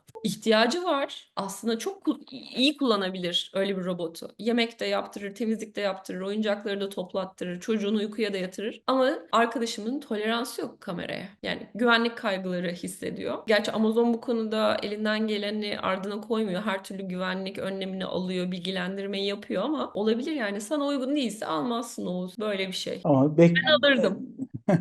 artık diyorsun, bekleyeceğiz, göreceğiz ne kadar satılacak Ya, konusunu. bazı insanlar teknolojiye erkenden erişmeyi seviyorlar ve bu konuda da para harcama konusunda hiçbir sıkıntı yaşamıyorlar. Yani Walmart'ta çalışan işte ne bileyim bir temizlikçi bile canından şey yapıp borç harç para alıp Astro satın alabiliyor. Niye? Adamın çok büyük merakı var. Çocukluğundan beri çizgi filmlerde robotları görmüş, bilmem ne. Hani Jetsons diye bir çizgi film vardı ya. Evet. Bayılıyormuş oradaki karaktere, robot karakterine. Astro'nun piyasaya çıktığını görür görmez adamcağız borç harç gidiyor Astro'yu alıyor. Tamam diyor, yeter ki diyor evde dolansın, işte dans etsin falan filan. Arada bir iki bir şey söylesin, bana yeter diyor yani. Benim için büyük bir mutluluk diyor. O kişiler tabii ki gidip de insansı robotları gördüklerinde yok çay koyuyor, yok işte çamaşırları oradan alıyor oraya koyuyor falan. Çıldırıyorlar yani. Aman Allah'ım diyorlar. Bundan daha iyisi olamaz. Sen diyebilirsin ki, benim için güzel bir beyti kebabı yapmazsa ben almam abi. Benim için yemek önemli diyebilirsin. İşte herkesin şeyine göre, kullanıcının isteklerine, ihtiyaçlarına göre değişen bir şey bu. Astrobot'un ne zaman piyasaya çıkacağı şey mi? Yani bu sizin şu anki denediğiniz haliyle. Bu O, konuda o da, o bilgi da mı gizli verebilirim. bilgi? O da gizli bilgi. Gizli bilgi, evet. Evet. İnşallah güzelce çıkar da hani artık. Ben çünkü Astrobot'u daha çok şey olarak, Astrobot mu diye sizinkisi? Astro. Astro, evet. Evet. Astribot var bir de şeyin. Çinlilerin bu mutfak robotu, böyle çok güzel şey yapıyor. Çok hızlı hareket eden, sadece koldan oluşan ama. Yani bacakları olmayan, Ha, sabit. o öyle şeyler çok eskiden beri var. Kimdi o firma? Philips miydi? Pardon, Microsoft mıydı ya? Galiba Microsoft'un mutfak taşına, mutfak counter'ına, granitine taktığın bir kolu vardı. Bundan belki 8-9 sene önce yapmışlardı. Tek bir kol alıyor, bıçağı tutuyor, işte çat çat çat kesiyor, işte alıyor oradan domatesleri tencereye atıyor, altını yakıyor, bilmem karıştırıyor, soğanları, etleri ekliyor, göğe sana yemek yapıyor. Bu kaç sene önce vardı. Bayağı da hızlı çalışıyordu. Ama etrafına sarı bant çekiyorsun. Evde o bölgeye gidiş yok yani. Ben ne anladım? Hani koskoca bir alanı bu kola ve bu robota ayırıyorsun. Sırf o güvenli bir şekilde çalışsın ve beni doğramasın diye oraya ben gidemiyorum. Şimdi benim hayatımın bir parçası oldu mu? Entegre oldu mu? Bana evet yemek yaptı ama hayatımın bir parçası olmadı. Çünkü mutfağın yarısını iptal etmek zorunda kaldım ben. İşte böyle şeyler var. Yani fayda ve kolaylık Ama eğrisi değil. Astro biraz daha şey gibi, eve köpek alacağım mesela Astro'yu alacağım ve bana Ha, arkadaş olacak. evet, Arada seninle muhabbet edecek. Sana diyecek ki, Aa, Oğuz işte her gün yogaya gidiyordun. Bugün gitmedin. Ha, iyi misin falan. Neyin var? Sen de diyeceksin ki ya belim ağrıyor bugün. İster misin bugün sana yogayı ben yaptırayım evde bir iki hareketle? Yani seni kişisel olarak tanıyor, rutinlerini biliyor, alışkanlıklarını, tercihlerini biliyor ve sana bir adım öteye gidip şöyle yapalım mı, böyle yapalım mı? Yani eşinin ya da kızının, bu arada onlara da selamlar, ne kadar seni iyi tanıyıp sana hani yapacağı güzel, hayattaki o güzelliklerin bir kısmını yapmaya çalışıyor senin için. Ya da mesela geliyorsun, aa nasılsın Oğuz? Ay bugün çok harikayım, bomba gibiyim diyorsun Astro'ya. Astro ki ne oldu ki diyor. Sen diyorsun ki bugün işte promosyon aldım. Seviyemi yükselttiler iş yerine. Ha yaşasın hadi bir şarkı söyleyeyim ve dans edeyim senin için falan filan. Tamam, ailenin geri kalanına da haber vereyim. Belki bir pasta ısmarlarız falan filan. Gidiyor. telefona bağlı mı? Telefon edebiliyor mu mesela Telefon insanlara falan? edebiliyor. Evet. Hani İki mesela tane şöyle biliyor musun? Git komşuya söyle bugün müsaitlerse geleceğiz falan gibi şeyler. Evin astroları içine varsa, astroları Heh. varsa olur. Bir de Onların astrolarıyla mı konuşuyor? Astrolar birbirleri arasında mı konuşuyorlar? Böyle evet, mi? evet, Komşunun astrosuna söyle de müsaitlerse gezmeye gideceğiz akşam. Ziyarete evet. geleceğiz gibi. Yani Olabilir diyorsun böyle. düşünürsen aslında o kadar çok şey yapabilirsin ki. Yani mesela Astro ile birlikte futbol maçı izliyorsun. Tamam mı? Galatasaray bir gol atıyor. Ondan sonra Astro da senin yanında izliyor diyelim bunu. Böyle bir use case'imiz yok da olabilir diyorum. Hani olabilecek şeylerden bahsediyorum. Dönüyor sana diyor ki işte bilmem kim Semih gol attı. Semih'in formasından bir tane ısmarlayayım mı sana? Giyer misin falan. Ya düşünsene oradan hemen hop Amazon para kazandı. Ha, Yani Amazon çok üzerinden ufak bir alacağım şey tabii. ama çok çok ufak bir para ama ya da işte Oğuz mutfakta seni yemek pişirirken gördüm yumurtam bitmişti. Bu sabah yumurtasız kahvaltı yaptın. Hemen bir 12'lik ısmarlayayım mı Amazon'dan falan. Yani düşünürsen aslında dönüp dolaşıp sana daha da fazla para harcama fırsatı oluşturabiliyor Amazon. Hayatının bir parçası olursa. Sadece Astro değil. Kim mesela Figure AI bunu Alibaba.com'la entegrasyon halinde piyasaya çıkarsa mesela o da yapabilir bunu. İşte evde ne eksik var hemen ısmarlayayım abi. İşte bakıyorum ki işte bilmem neye ihtiyacım var. Hemen sana ilaç satın alayım gelsin kapıdan teslim alalım falan. Hayatındaki her şey aslında yönetebilir ve fayda getirebilir hale geliyor robotlar. Yeterli akılları olursa, hafızaları yeterli olursa ve doğru şeyleri anlarlarsa. O da yazılımla O ilgili bir şey. zaman sen evdeki bir robotla ilgili iyimsersin ama bazı endişelerin var. Hani böyle şu anda çözülmesi gereken sorunları olduğunu düşünüyorsun. Özellikle bu insansı, kolu bacağı olan, daha böyle radikal hareketler yapmaya müsait Evet. olan robotların Evet. girişiyle ilgili. Ben bacakları ve kolları olan insansız robotların ev ortamında rahatça gezemeyeceklerini düşünüyorum bir 10 sene daha. Çünkü güvenilirlikleri yüksek olmayacak. Tekrarlanabilir bir şekilde çalışamayacaklar. Bir adım atıyorsa ikinci adımı atamayacak. Bir kere bardağı kaldırdıysa ikincisinde düşürecek. Ve insanların buna toleransı düşük olacağı için insanlar o ürünleri geri ve götürecektir. Böyle Evet. düşünüyorum. Tamam, son şimdi bir şey soracağım. Şimdi bu Hı. kadar geldik, kariyeri de anlattık, robotlardan da bahsettik. Şimdi program yöneticisi olması için bir insanın, genç bir arkadaş şimdi dinledi, dedi ki ya ben de böyle işler yapmak isterim diye hayal etti diyelim ki. Şimdi senin geliş yolunu anlattık, sen şimdi mühendislik okudun, malzemeden başlayıp makineye geçtin, oradan gidip bunların uygulaması hatta elektronik işine biraz girmiş oldun. Yani çip paketlediğiniz için söylüyorum. Oradan aslında bir ara işletme yüksek lisansı yaptın ama diğer taraftan tedarik işlerine girdin. Kaliteyle uğraştın. Yani genelde kalite konuları endüstri mühendisleriyle bağdaştırılır bir yandan. Hani böyle kaliteyle ilgili işler. Ve Oradan program yöneticiliğine geçtin. Bir yazılım bilmeden bir yazılım takımı yönetme işine geçtin. Ve Ve şimdi şu anda da onu robotlarla yapıyoruz. uğraşıyorsun. Bir yandan da Evet, robotlarla uğraşıyorsun. Şimdi bir insanın böyle işler yapması için ne yapması lazım? Ve genç arkadaşlara hani böyle evet. bu yollara düşmek isteyen, bu işleri yapmak isteyen genç arkadaşlara ne önerirsin? Bu arada ne önerirsin ötesinde bir şey daha soracağım. Şimdi ben özellikle seninle konuşmak istedim. Çünkü takipçilerimizden bir tanesi bana şunu sordu. Dedi ki ya bu sohbetleri hep erkeklerle yapıyorsun. Hiç mi yok kadın bir tanıdığın? Hani bununla ilgili. Bir tanıdığın hiç mi yok diye söyledi. Bir kadın olarak bu yollardan geçmek bir erkek olarak geçmekten daha mı zor? Kadınların bu yollarda yaşayacağı sorunlar neler olabilir? Çünkü ben onu düşünecek veya takdir edecek durumda değilim. Özellikle genç kızlarımıza ne önerirsin? Hani bununla Evet. ilgili bağlantılı olarak. Doğru. Senin de 2 tane kızın var. Hı hı, Yani, bunlar evet. sana da faydası olacak. İzleteceğim zaten. Kızıma izleteceğim bu muhabbeti. Bitince. A, güzel. Onun da adı Ceren, bir tanesinin adı. Evet, küçüğün adı Ceren, evet. Öncelikle şeye cevap vereyim. İyi bir program yöneticisi nasıl olur? Neyi geliştirmeye çalıştığını bilmezsen ve bunun teknik parçacıklarından haberdar değilsen, o zaman bir program yöneticisi olarak katkı sağlayamazsın takımına. Yapılan işi anlaman gerekiyor. Neyi, neden yapıyoruz? Bunun ana parçaları nelerdir? O zaman arabanın da program yöneticisi olabilirsin. Basit bir kulaklığında, yazılımında, donanımında. Yani illa işi kendin yapman gerekmiyor. İlla o arabanın motorunu senin dizayn etmen ya da o kodu senin yazman gerekmiyor. O kodun neden yazıldığını ve neye benzemesi gerektiğini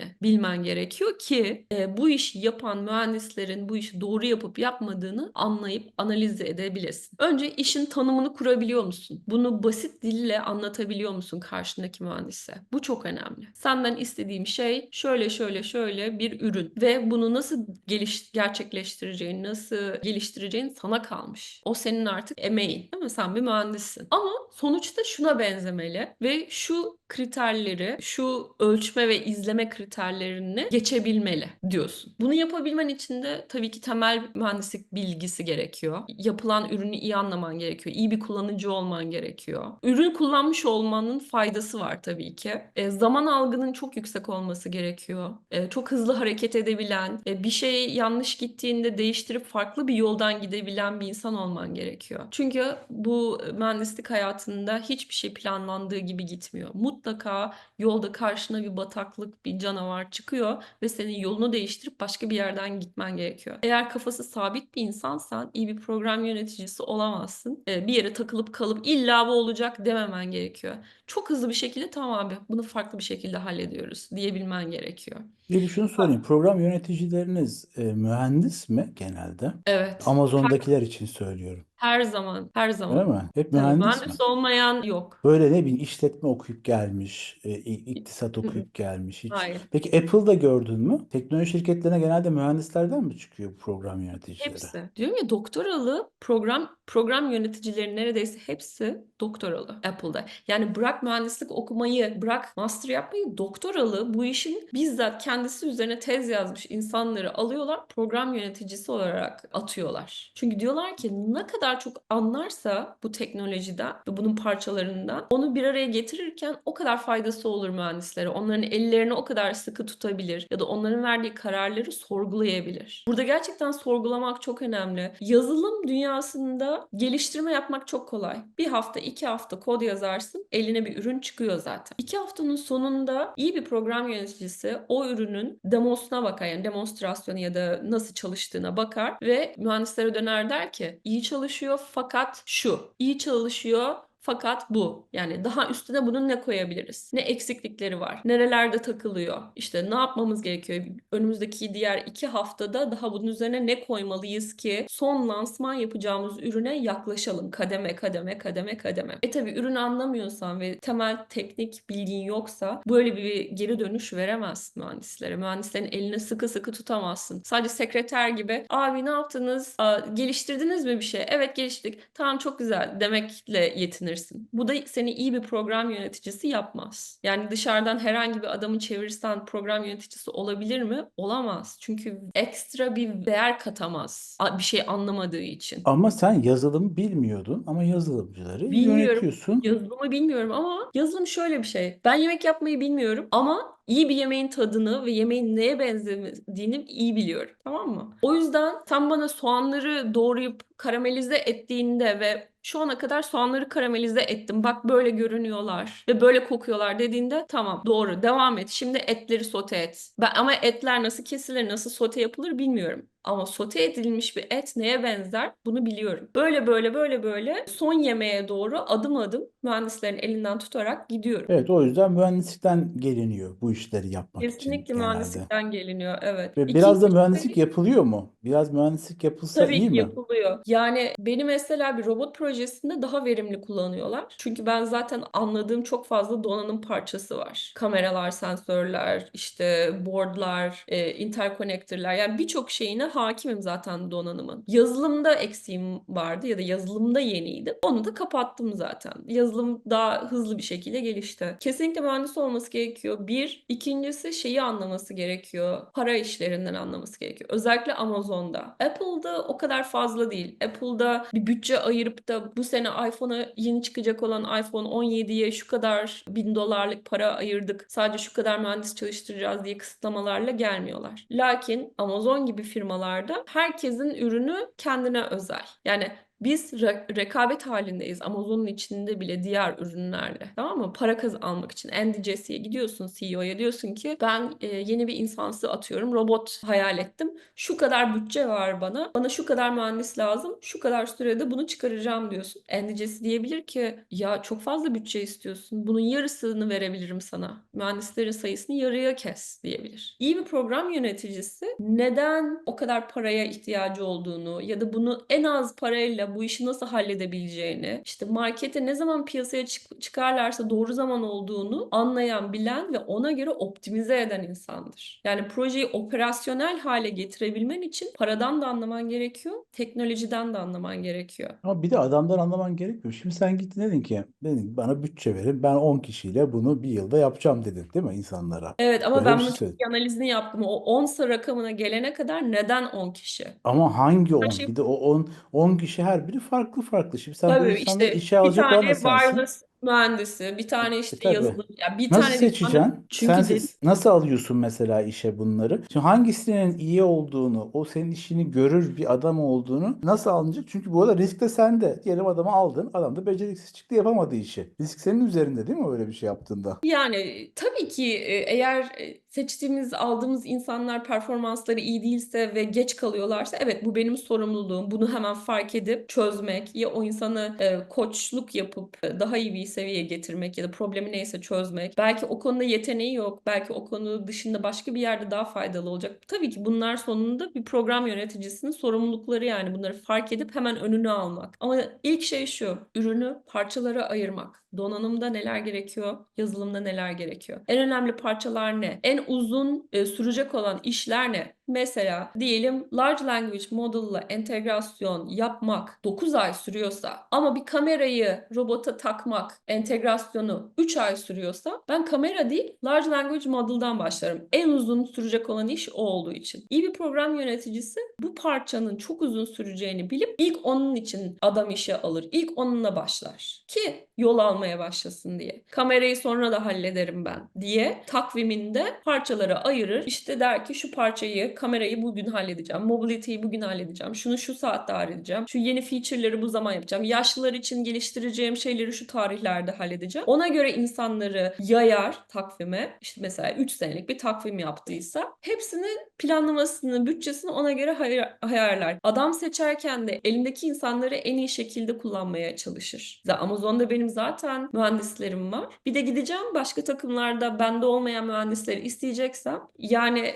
evet bildiğim, tanıdığım, güvenebildiğim kişileri seçerim. Ama her şeyi de micromanage edemem yani Oğuz. Eğer birilerinin performansı düşerse düşer. Düştüğünde de artık tamam, bu yolda Atarız diyorsun. saplandık. Unutma ne demiştim? İyi bir program yöneticisi hemen pivot edebilmeli durduğu yerde. Bataklık çıktı karşıma, tamam şuradan gidiyoruz. Sana şu an kaç kişi bağlı? Böyle bir takımın, doğrudan sabit bir takımın var mı? Şu anda 50 küsür kişi. 50 küsür kişi, o zaman sen bir ürün de yönetmiyorsun. Aynı anda birkaç program mı yönetiyorsun bir Bu anda? çok büyük bir proje ama. Tek Yani proje aşırı için. kompleks bir proje, evet. Anladım. Evet, şimdi tekrar ilk sorduğum soruya dönelim. Hı Dedim hı. ya, şimdi bu işe gelmek isteyen arkadaşlar mühendis olacaklar. Bir Mühendis. noktada herhalde işletmeyle ilgili bir yüksek lisans yapsalar iyi Evet. olacak. Öyle anladım. Hani Kesinlikle bu faydasını görürler. Bir şirket nasıl döner, bir ürün nasıl piyasaya çıkarılır, başından sonuna yeni ürün geliştirme prosedürlerini işletme master'ında anlayacaklar, öğrenecekler. Finansal hesaplamaları da işletme master'ında öğrenebilirler. Bütçe nasıl kurulur, yeni bir şirketin bütçesi nasıl yapılır, bunları da öğrenmiş olacaklar. Yani muhasebe olsun, finans olsun ve pazarlama olsun. Bu üç ana konuyu işletme master'ında öğrenecekler. Pazarlamayı da öğrenmeleri çok önemli çünkü lansmandan da sorumlular. Biz şimdi seninle hiç lansmanı daha konuşmadık. Evet, benim lansman yaptığım ürünler oldu ama pazarlamacılarla çok dirsek dirseğe çalıştığım bir son 1,5-2 ay var. İşte ürünün en önemli özelliklerini pazarlamacılara anlatıyorsun. Broşürler mi basılacak, gazetecilerle mi konuşulacak, işte bir takım dergilere şeyler mi verilecek, küçük o işte sende mi? O ürün yöneticisi de karışıyor mu o işlere? el ele tutuşuyorsun. Burada Ama yine benim sürtüşmeye çok takvimim müsait gibi geliyor da bana bu böyle yok. arada Sürtüşme kesişme hiç yok. noktaları. Yok. Ürün müdürleriyle inanır mısın hiç sürtüşmüyorum ben. En yani böyle kardeş kardeşe çalıştığımız insanlar onlar. Yani herkes birbiriyle aynı hedefe koşuyor. Lansmana koşuyorsun. Ama yine benim takvimimin bir parçası bu. Unutma, çünkü benim takvimimde lansman günü yazılı. Ondan 1,5 ay önce benim pazarlamacılara gidip tamam abi, benim mühendislerim ürünü çok iyi bir şekilde tam söz verdiğimiz gibi şu tarihte kodunu merge ediyorlar, yani birleştiriyorlar. Cloud'a yolluyoruz. Oradan makinelerin hepsine indireceğiz bu yazılımı. Makineleri de fabrikadan şu tarihte çıkarıyorum. Şu tarihte paketlemeleri bitiriyoruz. İşte 100.000 tane bilmem ne ürün, işte robot şu tarihte fabrikadan çıkıp Amerika'ya doğru yola çıkmış olacak. Bu da demektir ki sen satışı başlatabilirsin o sabah. İlk satışı alabilirsin. Yani bunların hepsinin koordine olması gerekiyor. Sen o zaman prototipten sonra bir de bunun üretim kısmı da var. Hani onunla da Tabii ki. uğraşıyorsun bir yandan. Tabii ki. Seri üretim kısmı da var. Tabii Ki o ki. Tabii. bambaşka bir şey. Yani TOG'un bir tane prototipini yapmak başka bir şey. Ondan binlerce üretmek başka bir şey Tabii. o. Burada ama TOG nasıl yapıyor bilmiyorum ama yani Türkiye'deki bir fabrikada mı üretiyor yoksa işte başka bir yerde mi üretiyor bilmiyorum ama zaten hali hazırda araba yapmaktan anlayan bir fabrika ile çalıştıklarını düşünüyorum mühendislerin. Yani tutup da sıfırdan tekerleği icat etmiyorlardır. Tekerleği yapmayı bilen birilerini gidip işe almışlardır. Öyle bir fabrika bulmuşlardır. Biz de öyle yapıyoruz. Yani robot yapmayı bilen bir fabrika yoktu. Biz onları geliştirdik. Şimdi aynı firmaya gidip evet abi yine robot yapıyoruz ama şuralarını değiştirdik. İşte şurası farklı olacak, burası farklı olacak.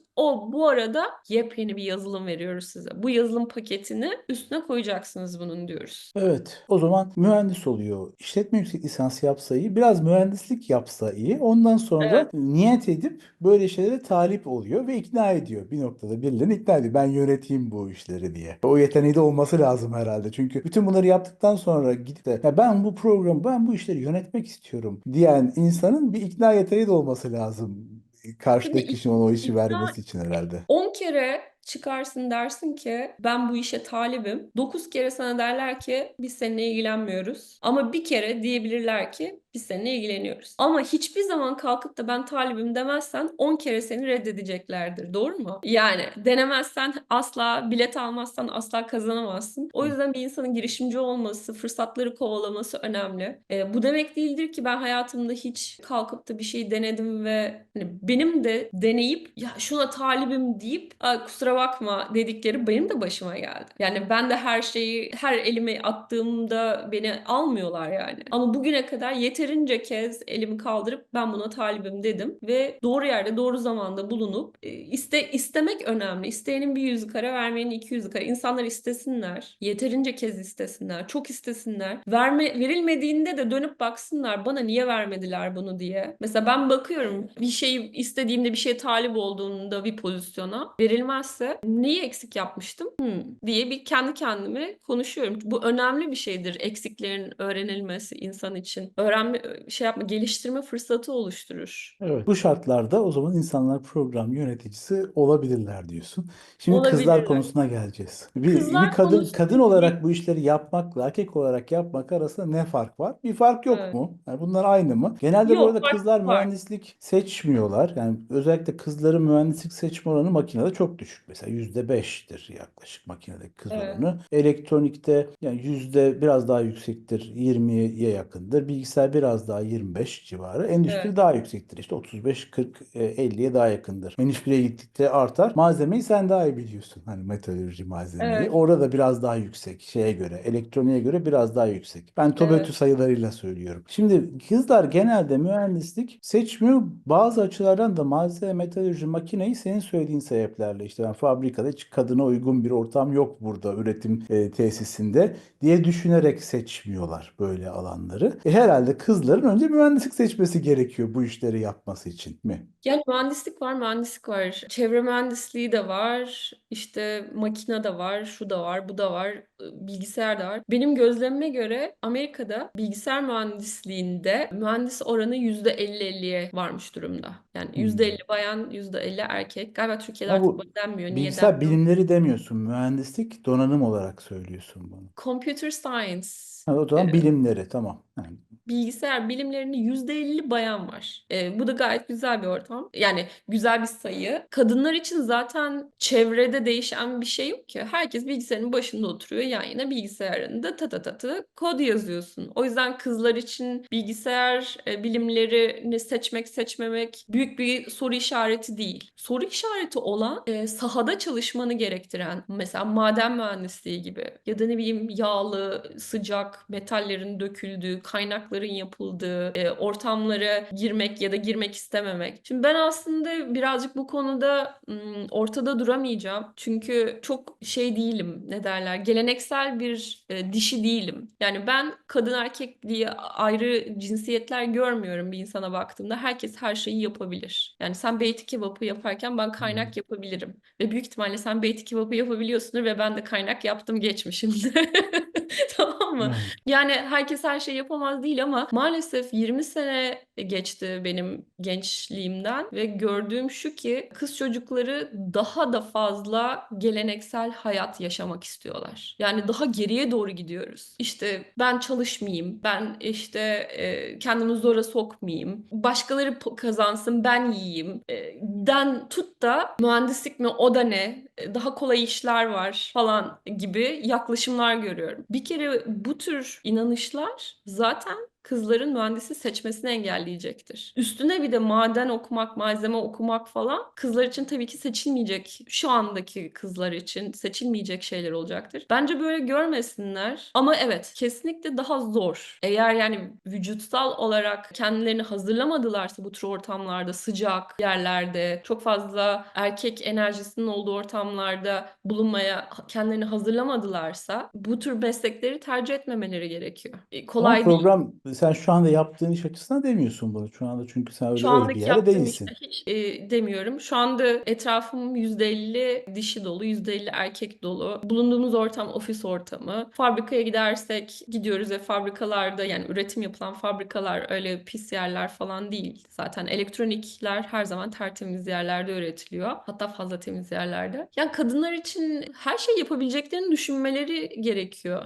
Neden yapamasınlar ki? Bu kafa yapısıyla girmeleri lazım. Ya bir insanın kendi kendine çalışıp da kazandığı parayı yemesi dünyanın en zevkli işi ve özellikle inadına bunu her yerde yapabildiğini göstermeli yani. Ben Tamam böyle ben bir düşünüyorum. itirazım yok. Ben sadece sana fikri ben sen bir kadın olarak bu yollardan yürüdün. Ya bırak ya kızların da ne işi var bu işlerle demediğin anlaşılıyor. Yani bunda zaten hani her İnadına halinden. dememeleri lazım. Ama zorlu mu, zorlayıcı mı, zorlayıcı Oğuz. Yani seni de koysalar sıcak bir fabrikaya ayağına Doğru, o evet. işte demir botları giymek zorunda kalsan sen de dersin ki ya ne güzel ofiste kod yazıyordum ne oldu Hı. ya bir anda hani şimdi ayaklarım ağrıdı sabahtan beri ayakta dikiliyorum dersin. Fiziksel olarak zorlayıcı işler dünyada vardır ve bunlar kadınlara da erkeklere de zorlayıcıdır. Hamilelik dönemlerinde ayakta çok fazla kalmak kadınları tabii ki zorlar. Ben hamilelik dönemlerimde çok ayakta kaldığım işler yaptım. Hani üretim alanlarını gezdim falan filan. Ama yapılmayacak bir şey değil yani bu. Dünyanın sonu da değil. Hatta bazen daha da iyi oluyor kadınların hamilelik dönemlerinde ayakta olması, yürümesi.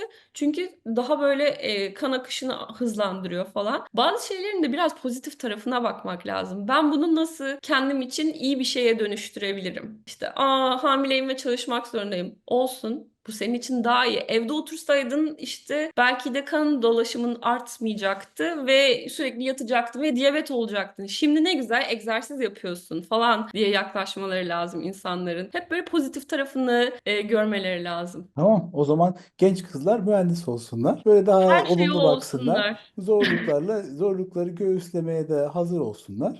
Zorluk Olmaz olarak diye bir şey yok. bakmasınlar. Zorluk olarak bakmasınlar. Yani ben şimdi zorluk olarak baksaydım hayatımda yaptığım birçok şeye şu an hiçbir şey yapmıyor olurdum. Evde örgü örüyor olurdum. Ya çünkü her şey zorluk. Her şeyin kolayı var biliyor musun? Yani kimse hiçbir şey yapmak zorunda değil. Gidip babanın evinden bile çıkmak zorunda değilsin. Babanın evinde artık gittiği yere kadar yaşayabilirsin. Yani oradan çıktığında başlıyor zaten hayat mücadelesi değil mi? Artık sana bakan bir baban ve annen yok. O saatten sonra sürekli hayat boyunca yol ayrımlarına geleceksin. Kolay yol, zor yol. Bakacaksın niye bunun kolay olduğunu düşünüyorsun ve bunun zor olduğunu düşünüyorsun. Sana bu ne getirecek, bu ne getirecek. Çok iyi analiz etmeleri lazım ve de inşallah iyi insanlar olacak etraflarında onlara vizyon veren de bak bu yoldan gidersen şöyle opsiyon var diyen insanlar olursa o zaman çok şanslılar. Benim her zaman öyle etrafımda birileri olmadı bana akıl veren. Sonradan bu yeteneği eşimle geliştirdik. Oturup kariyerimizi konuşuyoruz aktif bir şekilde. Oturup teknolojileri konuşuyoruz. Şu alana mı gidelim, bu alana mı gidelim? İşte şunu mu öğrenelim, bunu mu öğrenelim? Çocuklarımız için şimdi konuşmaya başladık. Benim 15 yaşında bir oğlum var ve mesleğini seçmek aşamasına yaklaşıyor. İşte mesela diyoruz ki yapay zeka kültürel ve sosyolojik olarak geleceği nasıl etkileyecek?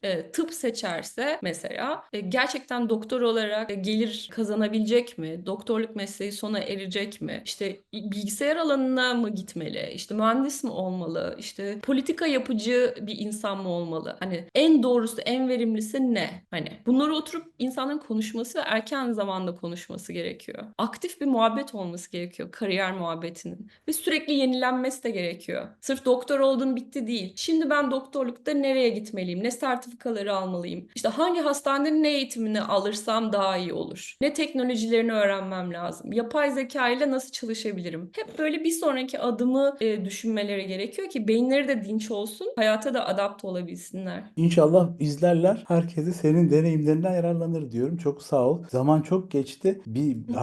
Bundan sonrasını bir sonraki bölüme saklayalım. Biraz da konuşacak konu kalsın diyorum. Çok sağ ol geldiğin ve bize bunları anlattığın için deneyimlerini. Ben teşekkür ederim. İnşallah herkes Hı hı. eğlenmiştir. Çok İngilizce kelimeler kullandıysam beni affedin. Yani 20 küsür senedir yeni öğrendiğim kelimelerin hepsi İngilizce olduğu için ve Türkçelerini öğrenme fırsatım olmadığı için çok İngilizce kelime kullanmış olabilirim. Artık yorumlardan okursun diyelim. Tamam, yine çok sağ ol. Çok teşekkürler. Tamam, teşekkürler. Görüşmek üzere Oğuz.